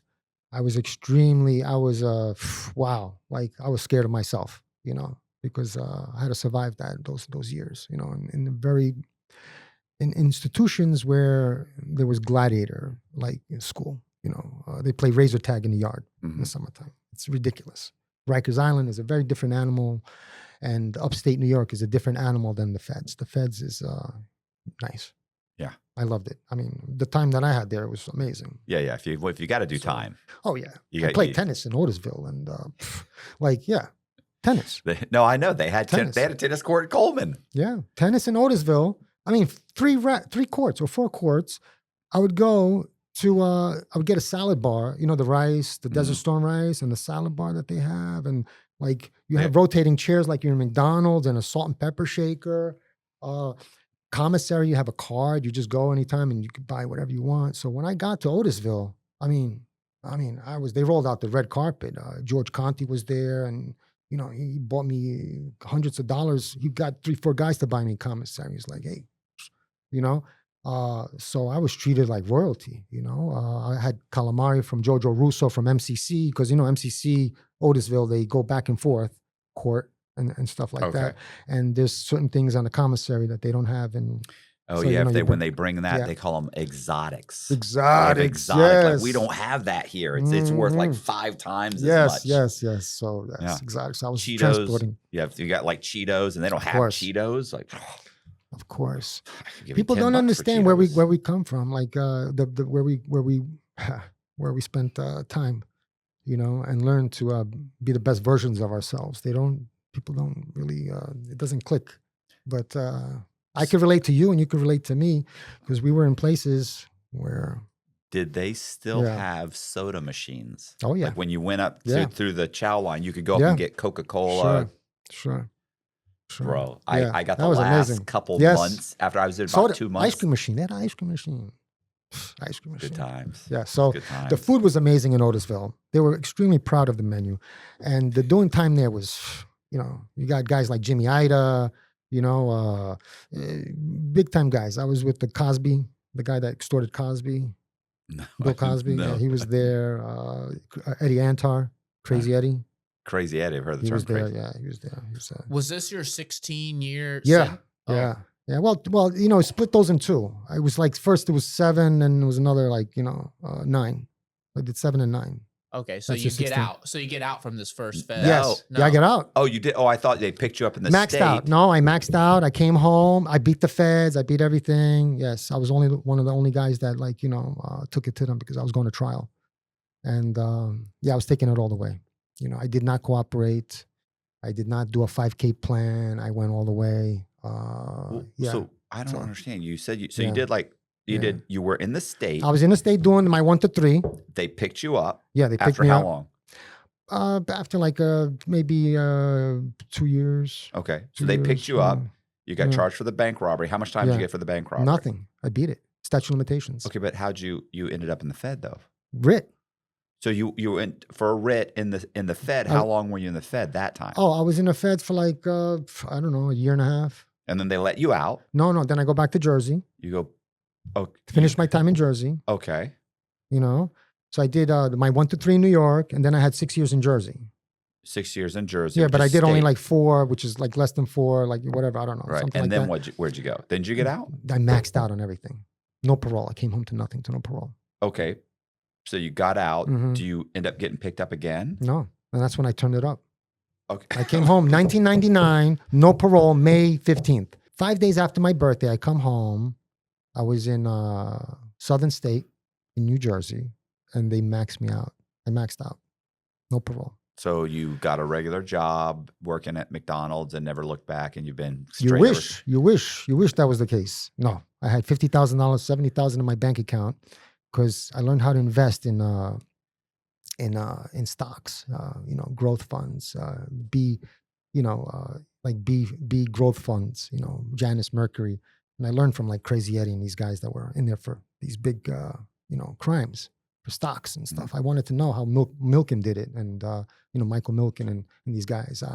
And Eddie Antar sat me down, and we used to go to the law library, and he showed me how to read Wall Street. You showed me how to read what is it? Wall Street Journal. Wall Street Journal, right? And he said, "This is what you look for." I said, "Break it down to me, man." I said, "I'm a genius. Break it down to me. Just you don't have to teach me. Just show me, and I'll teach myself." And I put in like, my first investment was 7,000 and I got like 50 back. And then I put another 15,000 and then I just couldn't believe the amount that I was getting, which was, I was getting checks every 3 months. Income was coming to my inmate account. Commissary account. Yeah. Yeah. So, I had big numbers in my commissary. Well, so when you got out, what Yeah. happened? What'd you do? Well, You had a chunk of change. Yeah, I had some money already, so I didn't even need any handouts from anybody. Right. And I had a big party. People came to my birthday party. I mean, to that party. It was not a birthday party. It was like a party in Manhattan. And I hooked up with all my friends that, where I left off. And they were waiting for me, man, because they were starving while I was gone. Nothing was moving. Everybody retired. Everybody like stopped working like the way we were working. And it was very slow. So when I came, I was like, hey, before I even got home, I was like, get the jobs ready. I'm coming home to no parole. At first I thought maybe there was going to be some static. Maybe somebody's going to be watching me, So when you got out, Yeah. these guys are lining up to say, let's go. Let's rock and roll. We got a bunch of licks set up, and they bring them to you. You take a look at them. What do you end up doing? Yeah, I retired my father when I came home. I told him no more work. That's it. You stay here. We're gonna take care of everything. So I started doing some big jobs. Immediately I started working with Montenegro. I started working with my crew, and these guys, as they got knocked, some of them, they went to jail and they got deported because they weren't Americans. Right. And that's how the Pink Panthers started. So Basically in Europe. What was one of the jobs? Or- Well, we had a couple of jewelry companies in like Graf. We had a couple of bigger names across from Graf. I don't know the names of the jewelry stores, but I don't know if that's important. But no, it's not. like, trust me, there's hundreds of them because this is what we did every night. Like we would attack a jewelry store, and in return they would get their insurance. So it wasn't a lot of static. Like the cops, they couldn't catch us. For years, they couldn't catch us until they caught me. So what's one of them? Just one that stands, any of them stand out to you? Yeah, they all stand out. Well, What's the most one? most exciting one? Yeah. Because like those stories of like you hiding and throwing the pepper on the floor, those are the things that Well, okay. are great stories. I gave you the $26 million heist, right? The one that I left the money behind, $23 million right behind, right? I gave you that. I gave you the Miracle Watch Company with the bag that was inside out that I opened a vault, right? Now each one of these is like $5 million. Yeah. All right, in value. They never. I mean, I don't know if they probably surpassed that, but I mean, as far as like as much as cash, what we can get, it doesn't go over 5 million ever, never. $5 million is a lot. Even that's extraordinary. Like, I was gonna say you're acting like that's not a big deal. It's a lot of money. Yeah. Okay. So, as I said, those type of jobs, that's how much they would claim, insurance wise. Yeah. But it's not that. How much? This is. It would be 1/3 of that. It would be probably 1/5 of that. Yeah. And the reason why is because this is why when I go back to talk about my dad, all right, he's known for establishing this in the industry to get overinsured. Okay. And how do you do that? Let's say I have a jewelry company, you have a jewelry company, and Kobe has a jewelry company. And I tell you guys, I need your stuff, your merchandise. I'm going to put it in my vault to get it insured. Right. So it's triple insured. So if you have $1 million, he got $1 million. So now we have $3 million. And then I give you back your merchandise after. So then you get robbed. And I get robbed. You get robbed. I pray right. for Mr. Stan or myself to rob. Right. Then you get your stuff back from the robbers, and then you claim the $3 million. $3 million. So you're getting triple. Right. And you're getting that in 7 to 14 days. And then and we're selling our merchandise. We're putting it on the scales and we're melting it and we're turning it over. So we're making, everything move in that district, and things get elevated. When you have that type of crime, it's constant and it's revolving. But believe me, if it wasn't lucrative, we wouldn't be doing it. Right. What's the total dollar amount that you think has been stolen, like insurance wise? Like, over your spree? You know, you're saying this 5 million insured. For No, this it's one, this 100 one. million. It's $1 billion. It's $1 billion altogether. Yeah. It's $1 billion just those 10 jobs, because they're insured for $100 million each. And- That's the insurance. But yeah. in our dollars, it's way less. It's Yeah. a lot less. And It's you not guys even are that. working in the Diamond District as well. You have your own business. Like, do you have Yes. issues with these No. other businesses? No, They have we they have no idea? They're like, no. Oh well, I mean, certain people do. Yeah. Certain people are, they know everything that's going on. Other people don't. Depends how deep you get into the, yeah. There's levels to this. Right. There's levels to this. But as I said, the people that know. The people that don't know, and that's why we kept it gully for so long, because we went for so many years. There was nobody that was telling on us. There was no rats or snitches. There was nobody getting knocked like that. How many different ways are there to open a safe? Like, Oh wow. like you said, you use the torches to open one, you punch one. Yeah, you like- could punch a safe. You could use acetylene. You could use a carbide blade. You can use pipe burners. That's magnesium rods. That's what I like to use the most. It's like 8,000 Fahrenheit. If you ever seen the movie The Thief with James Caan, I think it's a Michael Mann movie. That description of him using these pipe burners in the film is the exact same ones that we use. Did you? Oh my God! There was one with If you want to see a good movie, a heist movie, go see James Caan. It's called The Thief. Yes, and that's exactly what my father is like. That's exactly what he did. Would you ever see the one where Burt Reynolds plays an old thief and he's got this young kid? Yeah, I like that. That's a movie. guy I watched. I made my wife. Really- Listen, really my good wife. I movie. make her watch all kinds of old movies. I made her watch that one the other day. She's Very falling good. asleep. I'm like, hey, wake up! If you sleep hot at night, you know how disruptive that can be. Whether you're having trouble falling asleep, you're waking up sweating in the middle of the night, or all of the above, that's where Ghost Bed can help. As the makers of the coolest beds in the world, Ghost Bed is your go-to for cooling mattresses, cooling pillows, and cooling bedding. From their signature Ghost Ice fabric to patented technology that adjusts to your body's temperature, every Ghost Bed mattress is designed with cooling in mind. So whether you want a plusher mattress that cushions your shoulders and hips, or a firm option with exceptional support, your Ghost Bed will keep you cool and comfortable all night long. When you purchase a Ghost Bed mattress, your comfort is guaranteed. You can try out your mattress for 101 nights, risk-free, to make sure it's the right fit for you. Plus, they offer free shipping, and most items are shipped within 24 hours. If you're not sure which Ghost Bed is right for you, check out their mattress quiz. You'll answer a few questions and get a personalized recommendation. Just visit ghostbed.com/Cox and use code Cox at the checkout. Yeah, I Wake like up! that. That's a Yeah, good movie. That's a really good movie. Really good movie. They have a lot of good thief movies, and I hope my project becomes a really good movie too. Mhm. Because How did the book do? the book didn't do too well. It wasn't rolled out correctly. My manager Howard Lapidus died, in the process, and that's the the fly. I didn't know that. Oh yeah, I had one of the largest managers in Hollywood. I had he was managing Jimmy Fallon. He was managing Adam Carolla, Dr. Drew Pinsky. He was managing. And he passed away in the yeah, middle of in the middle of the project. Yeah, but we're back with. I mean, we have a documentary thing going on with Matthew Berkowitz because he has the rights to it, and then we have a movie thing going on with Stuart Benjamin. So these are. Stuart is a phenomenal producer in Hollywood, and Are they still writing the big name. screenplay, or they have an actor attached yeah. to His it son, yet? his son is gonna take the challenge on doing the screenplay. I believe that's what's gonna happen. And Bro Bear, he's an Edgar Award-winning New York Times best-selling author. So if Howard didn't die, yeah, It might have been we would have different. we would have been on talk shows and it would have been rolled out correctly.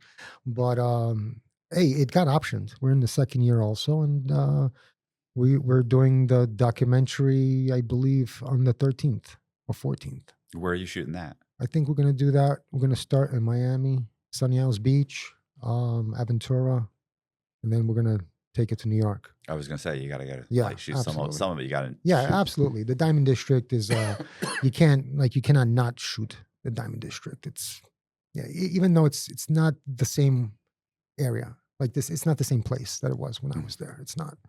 It's not. It used to be. I mean, the most expensive street in the world. Like everybody's, all the money is there. You know, if you like gold, if you like diamonds, if you like that type of stuff, it's there. Did you ever read the book Priceless? No. It's about the Wait, largest priceless? Yes. Hold on. Yes, I did. largest heist in is it Priceless. London? Belgium and Belgium? what is it, Antwerp? Where's the Wait, Diamond Priceless. District? Hold on a second. Priceless. Antwerp. Yes, I did. It's about this Italian guy. Am I right? Yeah, Yes. Yeah. I know him. I know. I think. yeah. It was a good. It was good. Yeah, he comes from the school of Torino. It's the group of thieves that Alex Katalanovich, the guy that was with my father that taught him the ropes, comes from the same school. It's kind of the same thing. He went into Yeah. got an office Yes, and same thing. cultivated the scam Oh. for like 18 months so Yeah. that it didn't look weird Yeah, that he had access. But the vault that they were, it was way more intense. It was like it had so much like it was very hard to beat that. That's almost impossible to open that type of vault. Well, yeah, but you know what got him caught? It's another fly in the ointment. Do you remember what got him caught? Sandwich. It- DNA from a Ye- sandwich. Yes. From a half-bitten sandwich. Yes, but that's not Salami it's not even that. It's that just one idiot as they're driving to the airport to get to leave throws the garbage out of the car instead of just stopping and putting it in. Perfect heist. He throws it out, and it happens to be right near like a kind of like their version of a national park, and they have a park official who walks walks the grounds, and he was walking and he sees this garbage bag. He picks it up, he brings it home, and he brings it into his house, and he's going to throw it away. But as he's sitting there about to throw it into the garbage, we're not talking about a big bag, we're talking about a little bag. Unbelievable. As he's about to throw it in the garbage, he sees on the news that there had been this huge heist in the Diamond District, and that they were Antwerp, looking yeah. for these thieves. And he sits there and he thinks, and he kind of goes, and he looks. Oh wait, and he looks down, and he happens to see, because it's kind of torn open. He looks down and he happens to see a receipt for a sandwich Okay, that's what it was. Yeah. from the from the same he knows Yeah. he knows in like the Yeah. same area, right? Yeah. Like this is 50 miles away, 30 miles away, whatever. And he's like, well, this is in that area. Let me look. And he opens it up, and there are some tapes, some VHS tapes, Mhm. because they had taken all the VHS tapes from the security camera. Sure. They get the VHS tapes. They can clearly see the whole robbery. Once again, they're still masked. Yeah. And that's when they get I think that's when they get the sandwich, like a half-eaten sandwich and some other junk in there. And he calls the police and says, listen, I think I have the crime on film. Yeah. Are the VHS tapes missing? I have them. Yeah. Cops come, grab it, pull the whole thing apart, and that's how they get them. Yeah. Unbelievable. Another, just perfect heist. How do you account amazing. for that? That heist is listen, and not only that. Now watch this. They said, do you know how much the figure?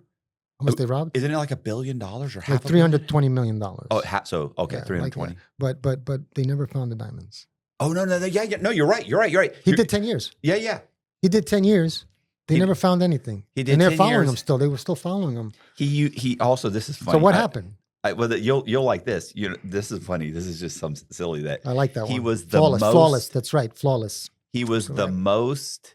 The prison official said he had by far. He used the most phone time of any inmate. They said he's yeah. on the phone. That guy was on the phone hours and hours Yeah. every single day. Italian guy. And living, and by the way, a prison's like an Italian. They drink wine. Oh, They drink wine they there get like for a certain lunch. amount of wine, Yeah, and so every you can day. buy the other inmates wine. Yeah, you could buy wine. So you can stay drunk, Oh, bread. Yeah. They get like a pound of bread a Yeah, day. Like, it's mortadella. ridiculous. It's amazing. It's amazing what they do. They wear watches. Yeah. They wear their jewelry. Yeah. They can wear street clothes. Sure. Versace. You know what's the worst prison in the world? Can I tell you? There's a lot of them. No, there's only one that's worse. Than What anything. is it in Venezuela? No. That's the most dangerous one, I think. Well, that was 20 years ago.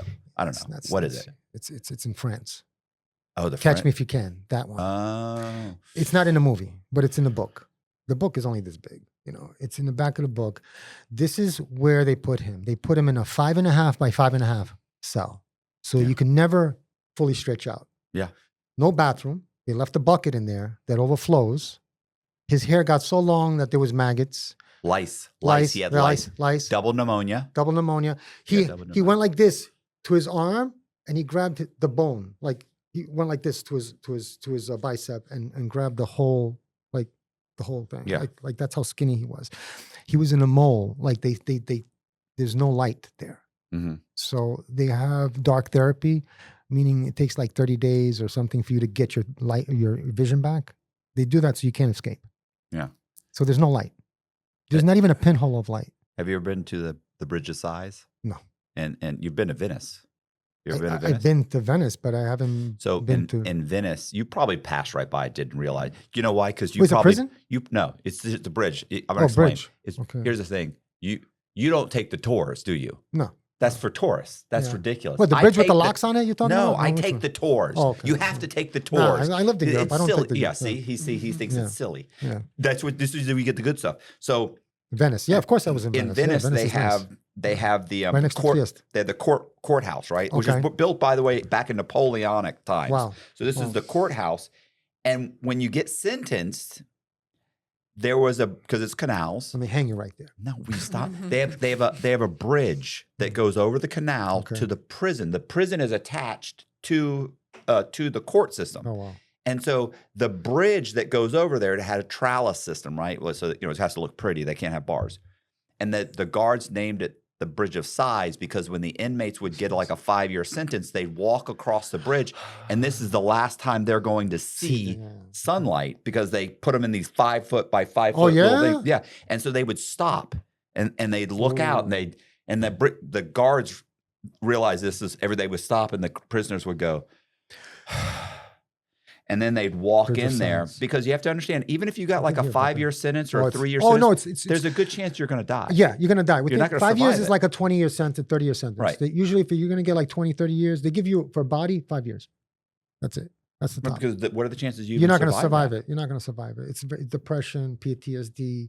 You're The not going to. bugs? They feed you like every 17 hours, every 20 hours, every 72 hours. Like they starve. They starve you. It's a slow starvation. And you have to think you're in there with a bucket of your shit. What if it Yeah, falls over? that's what the if worst. the other inmates That's the worst. Are in Not there knowing, that's not filthy? knowing the dark. I think that's something that I don't think we would steal.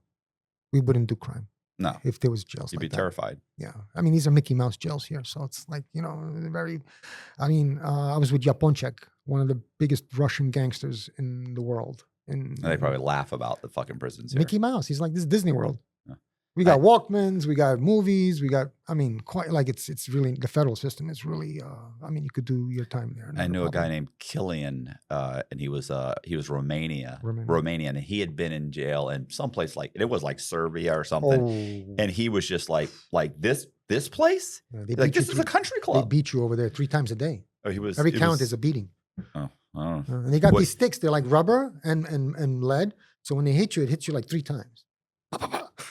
It's crazy. Yeah. My friend, the moth, Alex Atzagrbac from Rijeka, Croatian guy, half Croatian, half Serbian fellow. The moth, aka the moth. He got arrested in Europe and he only did like 2-3 years. And he came back a broken man. Mm. I mean, he couldn't cross the street anymore. Like, do you understand? Like, he was scared of everything, and they beat him. They beat you there, Right. And that's not how we do time. Yeah. So it's thank God for that. But as I said, this is Mickey Mouse stuff. I had a really good bid. I can't. I mean, it's a shame to say that, but I had a fun time. When I was in the can. Right. It wasn't best day of my life is every day of my life, and it doesn't matter where you're at. And I learned that in a box. I did like 6 years in SHU, solitary confinement.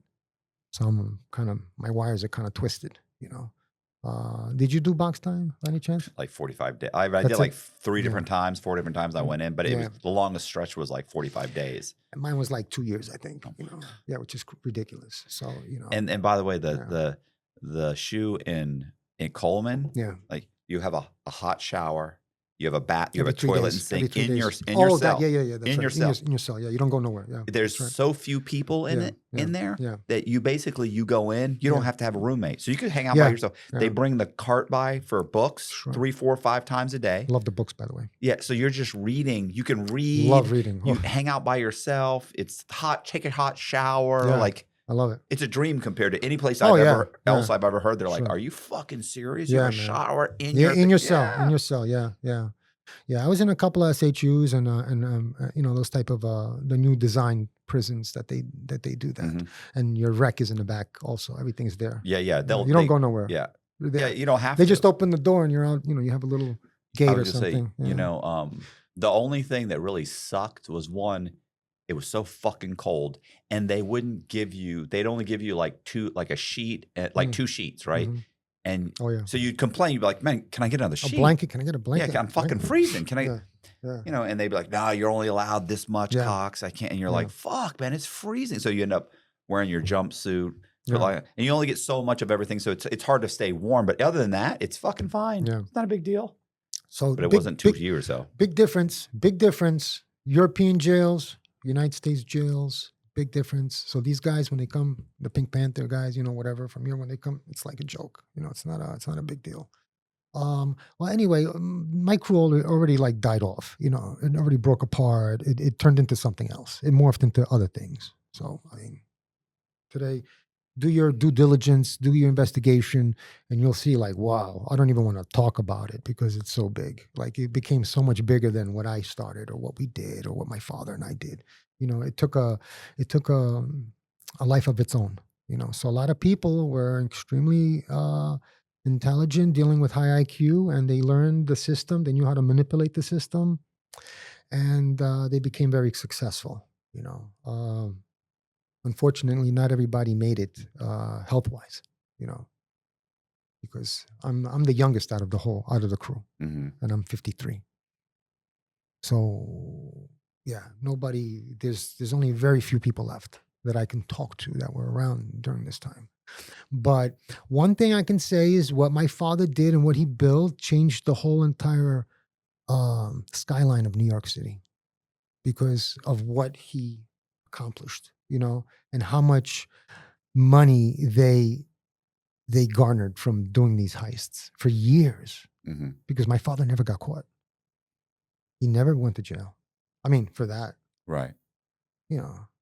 I'm sure he got stopped and put in jail for drunk driving or something like that. What about the thing in Miami? That never caught up with him? No, he was on the run. He left. He was on the run. He was he left or he was on probation or some. I don't know. He had a good lawyer. But he never ended up with prison No, time? never did any prison time. And they left him alone after that. Like the whole thing was they weren't supposed to do that in the first place with whatever they did, but they left him alone and he had like a green light to do whatever he wanted. And then, I was born and then, I took advantage. But as I said, I grew up with a hard hand. It wasn't easy growing up with my father. Everybody thinks it was all like, they see the pictures, right? They see my pictures. They're like, kid's happy, he has a Kool-Aid smile. Mhm. Oh, he grew up wealthy. There's a price to pay for everything. It's not like, so what? That I grew up in big houses and stuff like that. But I was in jail for 16 years. Mhm. I experienced the worst of the worst, like the bottom of the bottom. Am I right? You don't get worse than worse, like going to jail. Oh no, you're That's- dealing with the worst of society. Yeah. Obviously. And you know what? I was taught to bid for many years from other individuals before I even went upstate New York. And they told me certain things, don't do certain things, live a certain way, and I kind of like, that kind of stuck with me.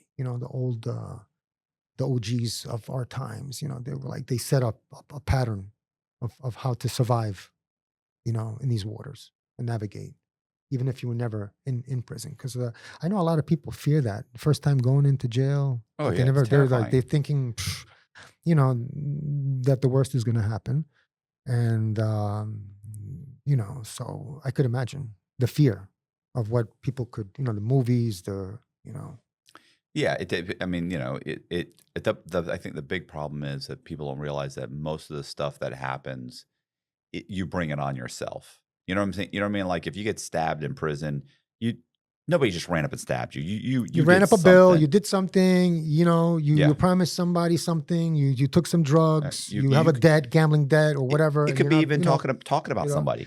or You gossip. or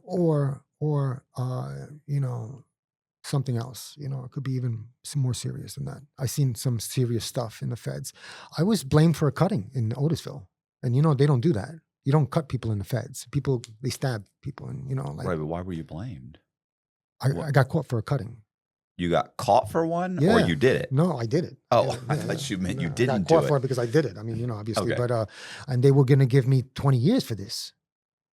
Yeah, because if the guy was an informant, Mhm. and if he got cut, and listen, Otisville is a place where they have informants in the back, and I remember being there with Jimmy Ida. Jimmy Ida was in the box because he was a mobster. He was like the Genovese concierge or second or third in command, Okay. and he was in the box because there was another Barney, the current boss or whatever of the Genovese crime family. Like there was static between them because Barney took a plea. And in that life, you're not supposed to take a plea because if you take a plea, it's like, you're Right. supposed to go to trial. Don't take a plea. Yeah. Take a plea. Yeah, I'm a mobster. I'm pleading guilty. You don't do that. That's like, right? Defeats the purpose of. Yeah, you're never supposed to admit there is a mafia. Thank you. You're never Thank you. supposed to. You're always Thank supposed to you. go to So trial. if you plea, you're actually telling on yourself. You're dry snitching. That's how they look at it. So Jimmy Ida was a little furious that Barney, who's like the second in control of this, multi-million-dollar crime family, right? Took a Mhm. plea. And Jimmy's going to jail. He's going to do 40 years. And I think he got 2 life sentences or 3 life sentences or something like that. But they, St. Gennaro's Feast. St. Gennaro's Feast. You never heard of it? No? You're not from New York, huh? No. Okay. Is it? I'm Catholic. Yeah, it's popular. It's a Catholic feast that they have in Mulberry Street, every Okay. year and stuff. And like Jimmy was the guy that ran it, so he got blamed for, taking the money or whatever. But all I'm saying is like, I learned things from guys like that were never coming home. Mhm.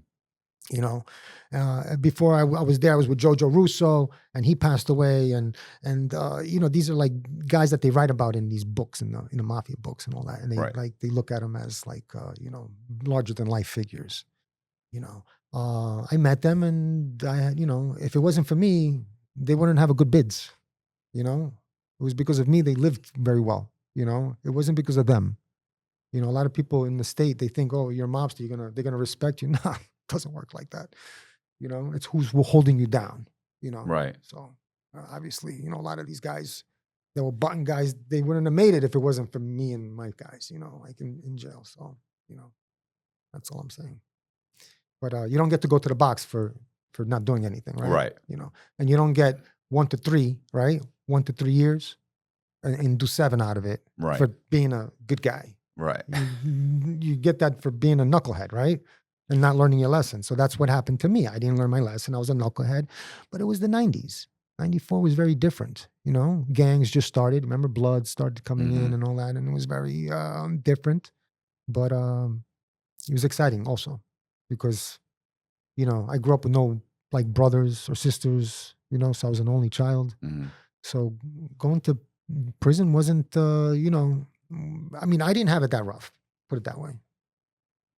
I didn't have it that rough. Any other questions? Did we ever get to what caused you to go back the second time? Yes. Yeah, we talked about it. Okay. Yeah. Okay. Yeah, I got some questions. Yeah. So let's see. So when you were younger, like, Yeah. how'd you even learn to get into the safes? Did they just like have extra laying around the office? Like, does someone show you how to, like, how do you learn? Yeah, how they to do showed that? me. They showed me how to do it. We had safes laying around. We had a bunch of things in my house and stuff like that. The basement was more or less like Q from 007, like that. We had this guy, the Moth, the one I was mentioning that got arrested in Europe. That's all messed up now because of that.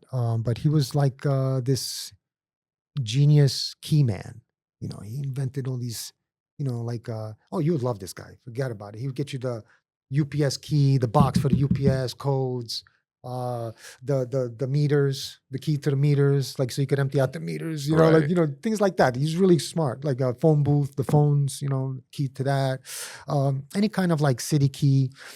He would have connections to DMV. You just go and pay, $300, get your photo in DMV and get a license. We used to have all those type of things. And then all my credit card stuff came from guys from Bed-Stuy, man. This guy named Joe June. When I came home, 1999, I started working with credit cards, and I started burning credit cards, getting the what is it called? The credit reports from like Mercedes-Benz dealerships, Jaguar dealerships, Bentley dealerships. So people that have these cars, their credit's usually 820, 840, it's a Mhm. high credit. They would have American Express Platinum or Gold, and I would clone one of their cards and then get instant credit at like, Barnes and Noble, Barney's, or like, Bloomingdale's or Nordstrom, get clothing, or go to jewelry stores and open an instant credit. You know what that is? Yeah, yeah. Yeah. All you need is the social security, the driver's license. And if you have good credit, they'll give you 50 grand right away, like to any establishment that offers credit. So I was burning credit. What And type of things that was pretty interesting. do you pack or prepare? Like you said, I always have pepper. I always got glue on my fingers. What are the things that you are doing to prepare to go into these places? Yeah, once you get into one of these places, Yeah. you got to have everything. Yeah. Well, we work with walkie-talkies. Okay. That's how we didn't use, I was the first one to use cell phones, but I was a burglar before cell phones. So I was the first one to use cell phones in a heist. You make sure your walkie-talkies are charged. Make sure you have extra batteries. Make sure you have fuel in the Cadillac. Make sure there's crowbars and all that stuff. You always need a big heavy duty screwdriver. That's like a tool that you can't like not have if you're a burglar, because that opens up everything. That opens all the cabinets. That opens the glass thing. Everything. It just opens everything up. It opens locked doors. Okay, so it's like a mini crowbar. Right. Almost, And if you have the Phillips one, the one with the cross, you can use that as a punch. You could punch a safe out with one of those. So that's like you should always have that as a backup. Always have a flashlight. Always have pepper. If you're like me, you're gonna put crazy glue on your fingers. If you're gonna before you do something, just in case you get caught. You're gonna have that prepared, like your name, a different alias. Paul Montana, Regional Matthews, whatever I had a license under, I would usually go under. So I had Regional Matthews, and obviously that's a black name. Regional Reggie Matthews, Regional, 1966, 6/2/1966. That was my birth date, and I got knocked, and I gave that birth date, and my license. I had my license. Now it's probably one of your aliases that It's comes my up. alias. Yeah, comes Paul up. Montana is an alias. Yeah, like I only use the aliases a few times, but they pop up, and I have like maybe 3 or 4. Yeah. And are you going through the front door, or Sometimes. like sometimes. what are some? That's the only place I can think. Do Yeah. you go through the front door, or is there? You go. I go through the front door if I can. If not, I have the keys to the back door, or I will have keys to the door next to it, the building next to it, and I'll make a hole right. Like, you know what? Nothing can stop me. Right. I go through sheetrock. I go through, if there's an empty place, a rental that's empty, I use that as, to get entry into another. That's how I robbed Versace. I've robbed Versace 3 times. I'm the only one to do that. I robbed Chanel, Escada on 57th Street. I robbed with Montenegro. We did those type of things to get the heat off the Diamond District. What else did I rob? I robbed, fashion houses, art galleries, Buccaletti. It's a very high-end place. Takayakashima, a Japanese fashion house. If people never heard of these, you can Google this or AI, ChatGPT it. Napoleon Zealy in the Trump. We did the Trump. You robbed the place in We the robbed Trump? the Trump, yes. The jewelry store in the Trump. We robbed that. We robbed the jewelry store in the Hemsley Palace. This was a smash and grab. We broke the window with the fireman's axe. Right. And then just, made a small hole where you can just stick your hand in and grab a couple of things. And What happened in like the that. Trump one? we Might did be a good. Trump. What we did happened? a Trump. The displays in the Trump. We did that. Well, what was it? not Was me. it- It was this guy named the Axeman, Right. Voja Kadovac. He was a Montenegrin Serb, and he was prolific at robbing. I was his lookout. Okay. So Well, that's I used to give him money, and guess he is- owed. I was not going to do that daylight, but I was going to be his lookout and make sure that I had his back. But he didn't need anything because he was like 6'8", extremely tall. He looked like Vlada Divac. that's like the So guy it's saying. very scary. It's like the guy driving the getaway car for a bank robber saying, "I didn't rob the bank." Yeah, you did. You drove the getaway car. Getaway car, yeah. But just a little bit, Were just a there little any bit. events where like extremely close calls where they're on you and Oh, somehow? of course, man. The first job I did, the cops came out one of the doors in the middle, and they were chasing us, and yeah, it was on my ass. But he couldn't. He fell or something, because as I said, I knew the backyard really well. I knew where all the holes and the ditches and the dips were. So I When you was. say the backyard, is this like an alleyway? Or? Yeah, it's like it's like I don't know how to explain it. It's like the Matrix, man. It's back there. It's like all these air conditioning units, and it's behind.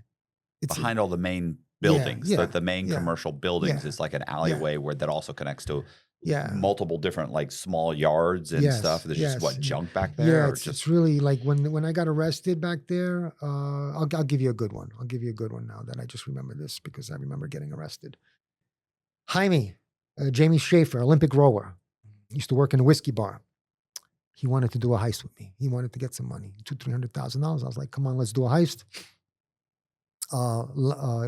Locksmith, he gives me the schematics of this exchange right across from 55 Exchange. Actually, I think it was 55 Exchange.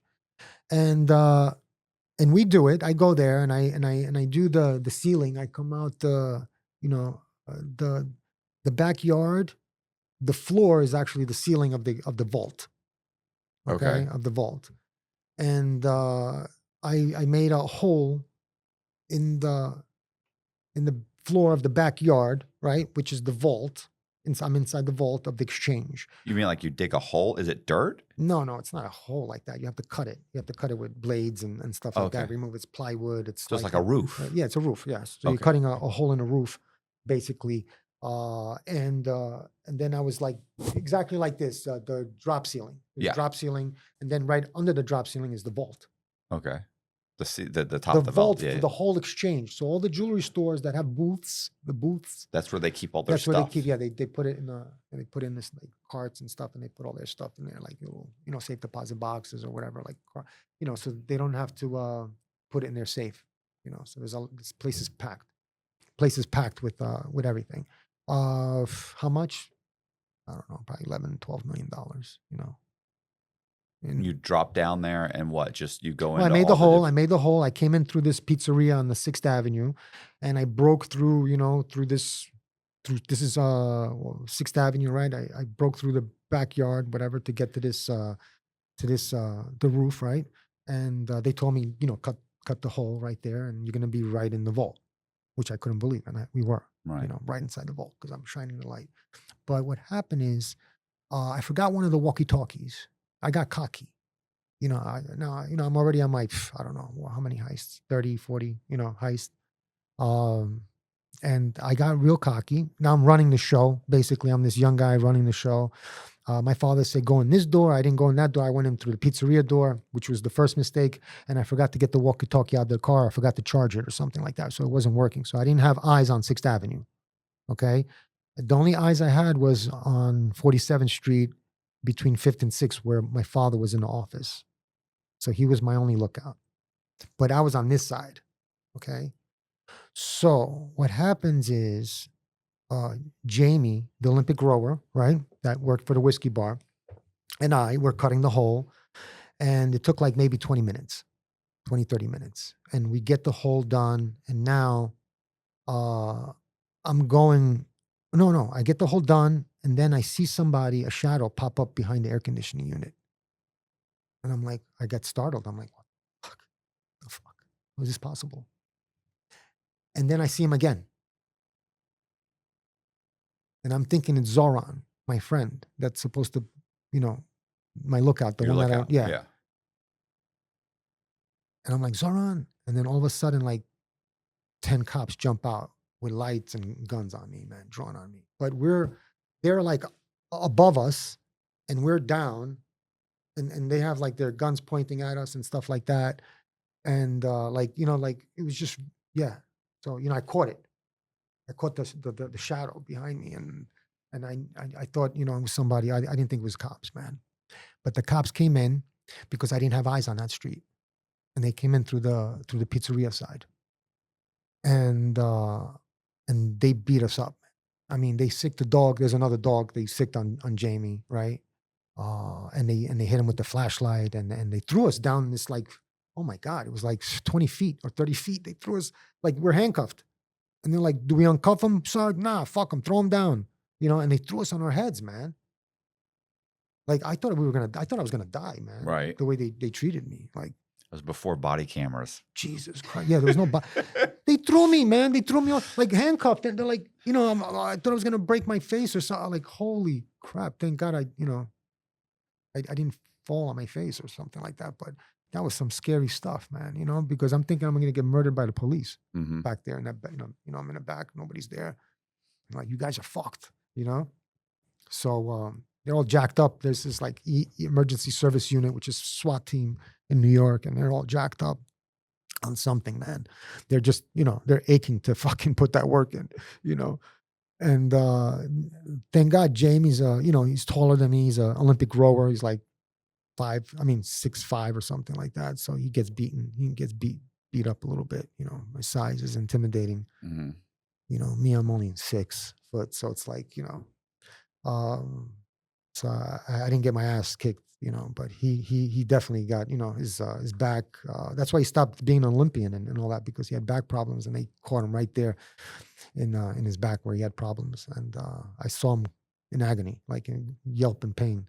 When the mag light hit him, Mm-hmm. oof, I felt bad for him. But anyway, he escaped. He went to Europe.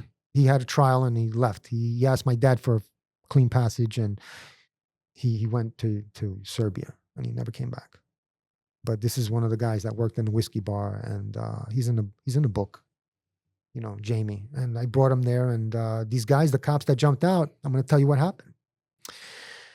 The reason why we got arrested is because there was a guy that killed his father, chopped his father's head off, threw the father's head out of the window where we were working, killed the cat, threw the cat out the window. At the same time, or yeah, days earlier? No, at the same exact time. Okay. Ran out naked in the street, and there's nobody that lives there. This is the only people that live there. Is this guy with his son, and the son killed the father. Right. And I don't know what happened, but chopped his head off and threw it out the window. And these guys are homicide detectives looking for the head. They're not there for anything else. And they come across you guys. And they see us with the fucking light and making a hole in the roof. 2 guys making a hole in the roof. Like, are you kidding? I have the battery with the light on it, the railroad light. Like, I'm talking about. Yeah. Like I'm working. Right. I'm working at 3 o'clock in the morning. Like, and these guys, they threw a head out, and this is in the newspaper. This story's in the newspaper. It happens. And they catch me like that. Me and this guy. Like, is that nuts? Homicide division. And I couldn't believe it. And we've messed up a $5 million job. Maybe, $15 million. It was like I told you, the whole exchange. Right. And it was an amazing job. And we pulled it off. Like we opened everything, and all we had to do was just climb and get it. And these coppers messed up everything. So that happened. Damn do-gooders. So what I went through was like, a series of different type of heists, yes, I learned how to do it with my dad, the burglary way at the nighttime, the gentleman way. It's called the gentleman heist. Because, the owner gets a fat check, nobody's, Right. hurt, and everybody's happy. So now the cops that come there are happy because they put stuff in their pockets. The security guards, same thing. Everybody's making money off of it, So who's not happy? Insurance companies are not happy. But they're the original crews. They're the original bad guys. Because initially they would get guys like my dad. They would hire guys like that to do jobs on 47th Street and scare everybody else off, because systematically everybody would get insurance, right? If their neighbors were getting hit left and right. They're like, I'm not going to lose $2-3 million because I don't get insurance. So, but if it wasn't my dad, or if it wasn't for us, there wouldn't be nobody doing heists like that. Nobody was doing jobs like that in that area. We were the only ones for years. There was only a handful that worked full time. No, that's all I can tell you. It's just a handful of us, and it never started in Europe, but it continued in Europe because a lot of guys got deported that were working with me, and they continued to work over there. So it was like a perfect timing. Most of the jobs, I was incarcerated for 16 years. So most of the jobs, that they pulled off in a Harry Winston and all these elaborate Dubai smash and grabs, and I was incarcerated.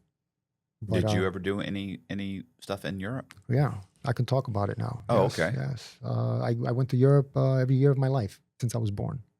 So a lot of people, they don't make the connection that we were in Europe also. Right. 3 months out of the year we're in Europe. So elements, like my father, you have the apple tree, right? The apple doesn't fall far from its tree.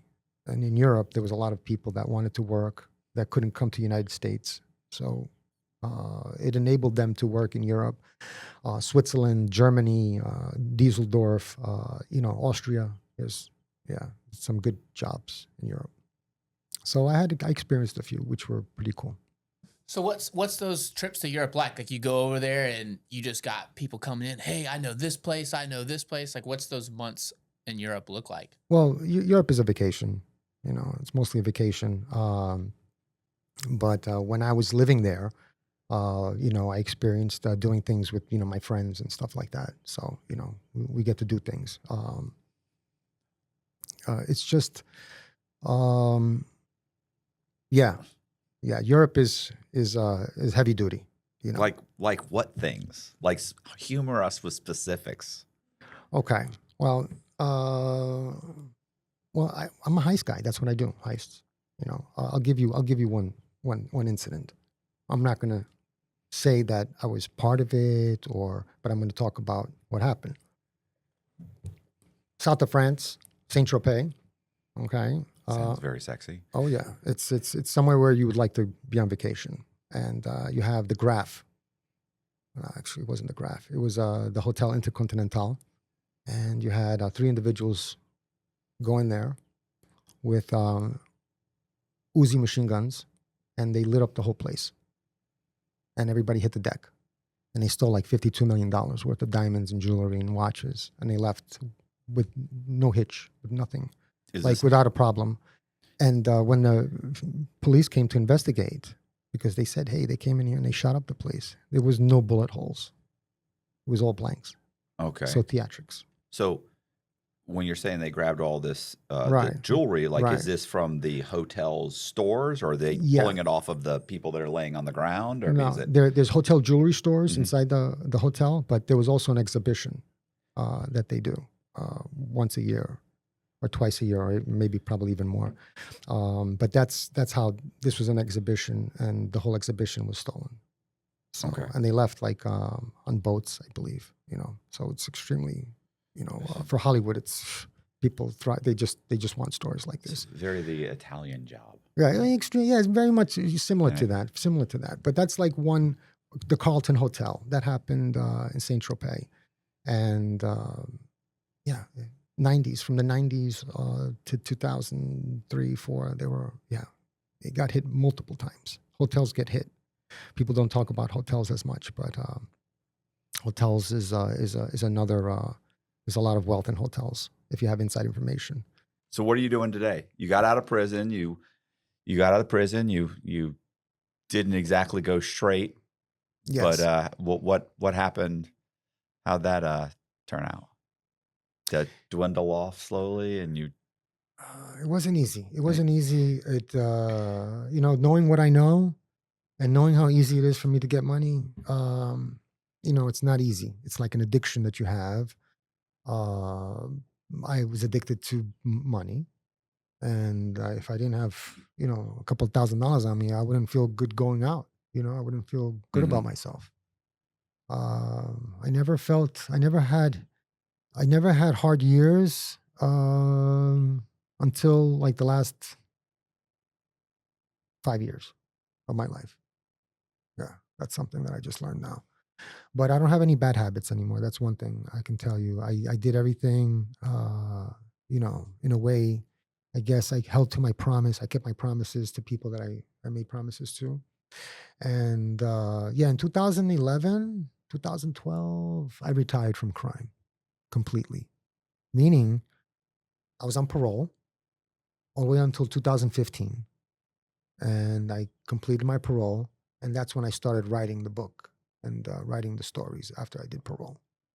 But during The parole, Stealing Manhattan one? book? yes, it's called Stealing Manhattan. It's a trilogy. It's a 3-part series, and it's a published book. 2023, I think we published it.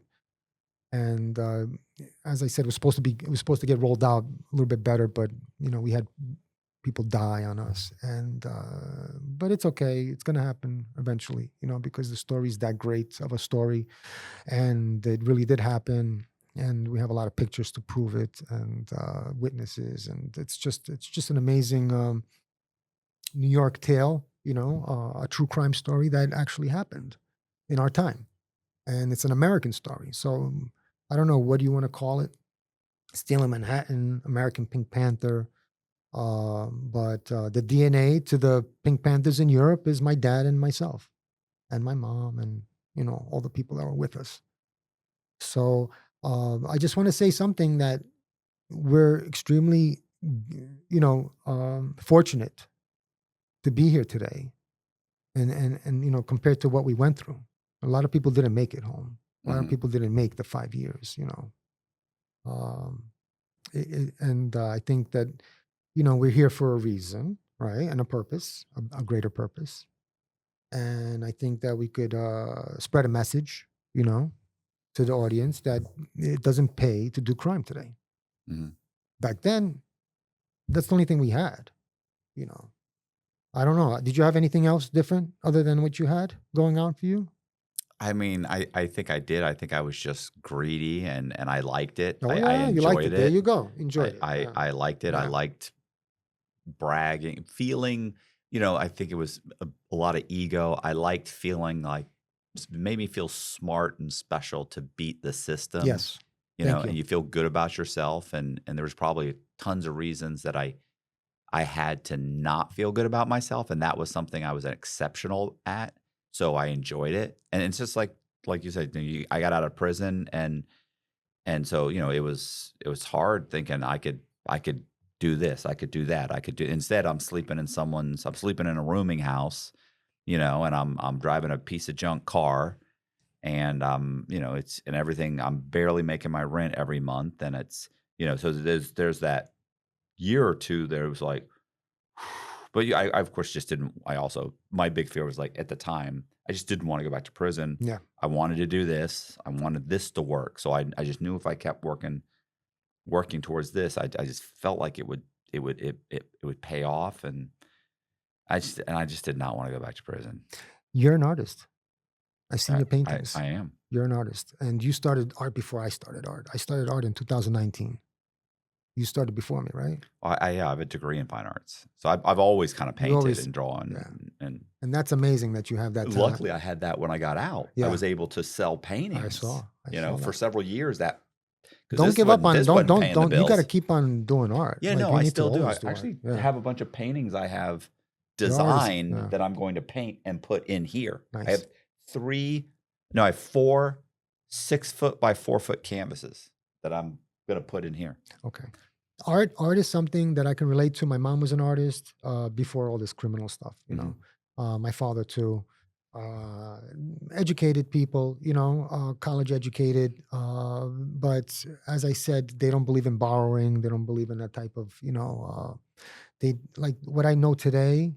They didn't teach me then. Before it was all cash, and we paid for houses in cash. No credit. We didn't need credit because we had a lot of money. But as I said, I grew up in the United States and I grew up in Europe. And I went to school in Europe also. I was educated in Switzerland. I'm a polyglot. I speak like 7, 8 languages. All right. And also, what I mean is the reason why I say that we're special and we're fortunate is because a lot of people do crime because they're addicted to something else, like Mhm. drugs or, right? And I didn't have that type of addiction. I was a criminal because I was addicted to the money. You, same thing. You were addicted to the money. Mhm. Am I right? Yeah. And okay, so a lot of people in prison, you notice that a lot of them, they're not criminals. A lot of them have drug problems. Oh yeah, tons Okay, of oh yeah. so The bulk of people in prison have some kind of people so don't know that, but no. I'm telling, Well, it's like they'll 98%. switch. It's huge, like the percentage of how many people are in there because of their Yeah. substance abuse. Even if they're not there for being a drug dealer, they still have some kind of substance problem Yeah. that made them Yes. commit, rob a bank or Something. some kind of Yes, I fraud. agree. There's always I agree. I know lots of white collar guys that have drug problems too. Well, You this know? is why we're rare. We did it because Yeah. we like the money, Yeah, and I that's don't have a why, drug you know. problem. And this is why I got other issues. Well, this is why your story is going to be written in Hollywood many times and over for many years. You know, same as mine, because I it's like the way you- wanted. Well, because we went for the money, and they like that. They like when somebody goes for something like that, messes up, destroys their life, and then gets it back together again. So today, I relate to the art because that's what I am. I'm a gallery artist. Mhm. Thank God, I sold my first painting for $4,800 Nice. in a gallery, and This is in Miami. no, that's in Texas. Oh, I was in Dallas. I had an exhibition in Dallas by Psychedelic Robot. It was really something amazing that they put me together with these artists, and I had a room that it's. I mean, you could check it out on my Instagrams and my social medias. yeah, I've seen the But- paintings. But as I said, I paint because I love to paint. I think that's therapy for me. You know. Mhm. Also, RTA. Remember that Sing Sing movie that got Academy Award nominated? RTA. Well, yeah, it's called Rehabilitation Through the Arts. Oh, okay. I'm one of the guys, the first participants in that program, but I was bad in jail, so I couldn't, you can't participate in a program if you're a knucklehead, right? Right. Okay. So, as I said, I don't know. The 16 years, I think I helped more people than I could imagine, because I always wanted people to be the best versions of themselves. And a lot of people in prison were lost. Mhm. As I said, they had problems. They had addiction problems. They had. I'm like, why are you here? Oh, I sell drugs. Over and over again, the same mistake over and over again. Or you see that a lot also. Yeah. Like, why do you do that if you keep on getting caught? Like, do something else. But I when I came home, I also had a lot of former convicts, inmates, whatever you want to call them. And, if I seen them, I would, if I'd give them an opportunity, not all the time, but I would see certain people, and I would like get in the car, and help them out and see where they're at. But, not many people want to do this stuff, man. Not many people want to go back to jail. Not many people want to go through, that experience of being, incarcerated, so it's, I gave it up. I gave it up. If you want to ask me why, Well, why? Why'd you give it up? I'm going to tell you why. I'm assuming you didn't want to keep going back to jail. No, it's not that. No, well, I'm a 3-time loser, so obviously, if I do something, it's going to be, forever, right? That's one thing that's bad.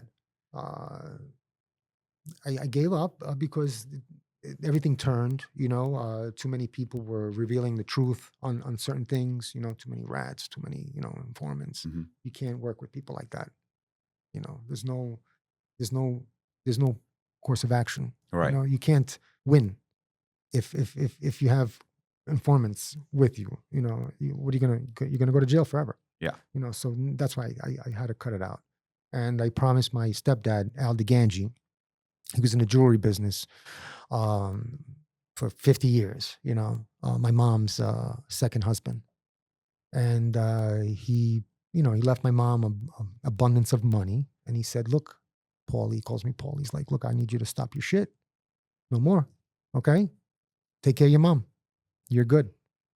You have everything you need, and he left my mom a lot of, money and stuff like that. So I stopped like 2012, 13, and that was it. I got it out of my system, but it's not easy when you come home, So I had parole until 2015. What I did was I was gambling. I was a professional gambler, and I was making like $1.8 million a year, paying taxes on this for like 4 years straight in the Hard Rock. Right. And then they kicked me out of the Hard Rock. Right. So I'm not allowed They to don't gamble. like it when you win. No, they don't. They frown on it. Yeah. And I was kind of very lucky, you know, Yeah. because I was winning the biggest jackpot, $1 million jackpot, you know, who does that?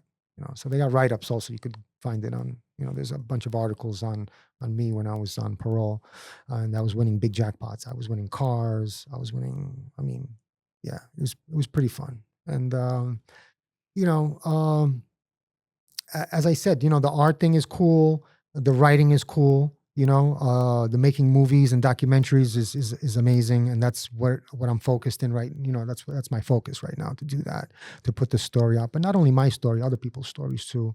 You know, I think a lot of us are, you know, we're separated by like that 6 degrees of separation, and our lives are extremely parallel.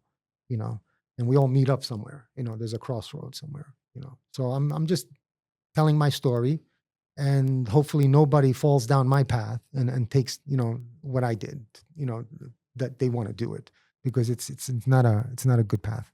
You know, going to jail for 16 years, 21 years in the system, man, you know, with 5 years parole, right? That's 21 years in a broken system. Right. You think that's good? That to be controlled by the state, you know, or by the feds, or by like that you know, it's horrible. It's horrible. Horrible what we're subjected to. And you know, I'm just glad that I survived that crap, man, because a lot of people didn't. So, you know, writing books, man, making movies, and talking about heists, you know. So what are you doing? What am I doing? Yeah, what are you doing? What do you mean? Other than this, what are you doing? This other is than this? it. Yeah. I do this. I write books. I paint, and I give. You know, I do keynote speeches for banks and I seen that, the mortgage companies. commercial. No, that's just that's a commercial for Home Title Lock. I love that. I do stuff for them. I love when I see the commercial and I'm like, oh look, that comes, you know. So, yeah, man, thanks for this opportunity. Like as Yeah. I said, you know, we've been doing this for like a couple of years now, right? Yeah, I interviewed And you about 2-3 years ago. yeah, And then it was horrible. yeah, the connection we had was bad. It was we did a satellite, Wi-Fi Wi-Fi, sucked. yeah, it was bad. Everything was bad.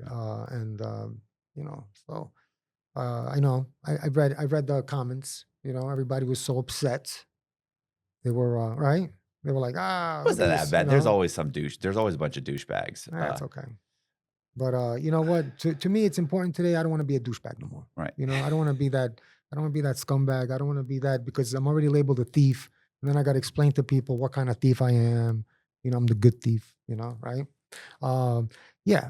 But being American Serbian, right? Growing up, you know, as an American Serb, but you didn't have like there was not many Serbians growing up around me, so it was a lot of Italians. Mm-hmm. You know. So same thing like with Albanians, everybody thinks they're Italian, you know, they got pizzerias or whatever. Like there's not many, you know, you grew up in New York, you know, you could relate to only a couple of groups, you know. But as I said, it was 53 years of growing up with like Fast and Furious, you know. What's that thing that they have in the brain? It's a fight or flight. Yeah. Right? That's a real thing. Mm-hmm. That's actually a real thing. People have PTSD, you know, from living their lives or being in war, right? Or trauma. Yeah. Mm-hmm. And that's exactly what I experienced, a lot of trauma. You know, I've seen a lot of trauma. I've seen stuff that I can't even say. I can't even talk on the, I can't even say it. It can't even come out of my lips. The stuff that I've seen, that I witnessed. It's like, you know, yeah. Let me tell you about, I can't even talk about that here. So yeah. But yeah, I've seen stuff that's incredible, you know, inside the prison system. Wow. Like, and I've been around, as I said, I've been in over 40 maximum security, like 40 prisons, 40 different prisons, man. That's a lot, right? Yeah. You know, New Jersey, New York, right? Florida, you know, Europe, you know, that's a lot of different jail cells, you know, and, you know, I'm just happy to be home today and being a positive force, you know, Right. like in my field. Yeah. And that's the true crime field. So yeah, man, I'm happy today, man. Hey, you guys, I appreciate you watching. Do me a favor, hit the subscribe button, hit the bell so you get notified of videos just like this.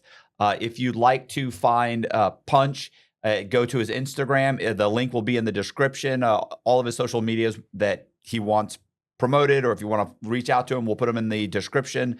Also, if you are interested in being a guest, please go to our website and go to the Be a Guest page. You can fill out an application, leave a small, very short, not small, but a short video, and we will get back with you. Also, please consider joining our Patreon. It's $10 a month, and it really does help us make videos like this. Thank you very much. See ya.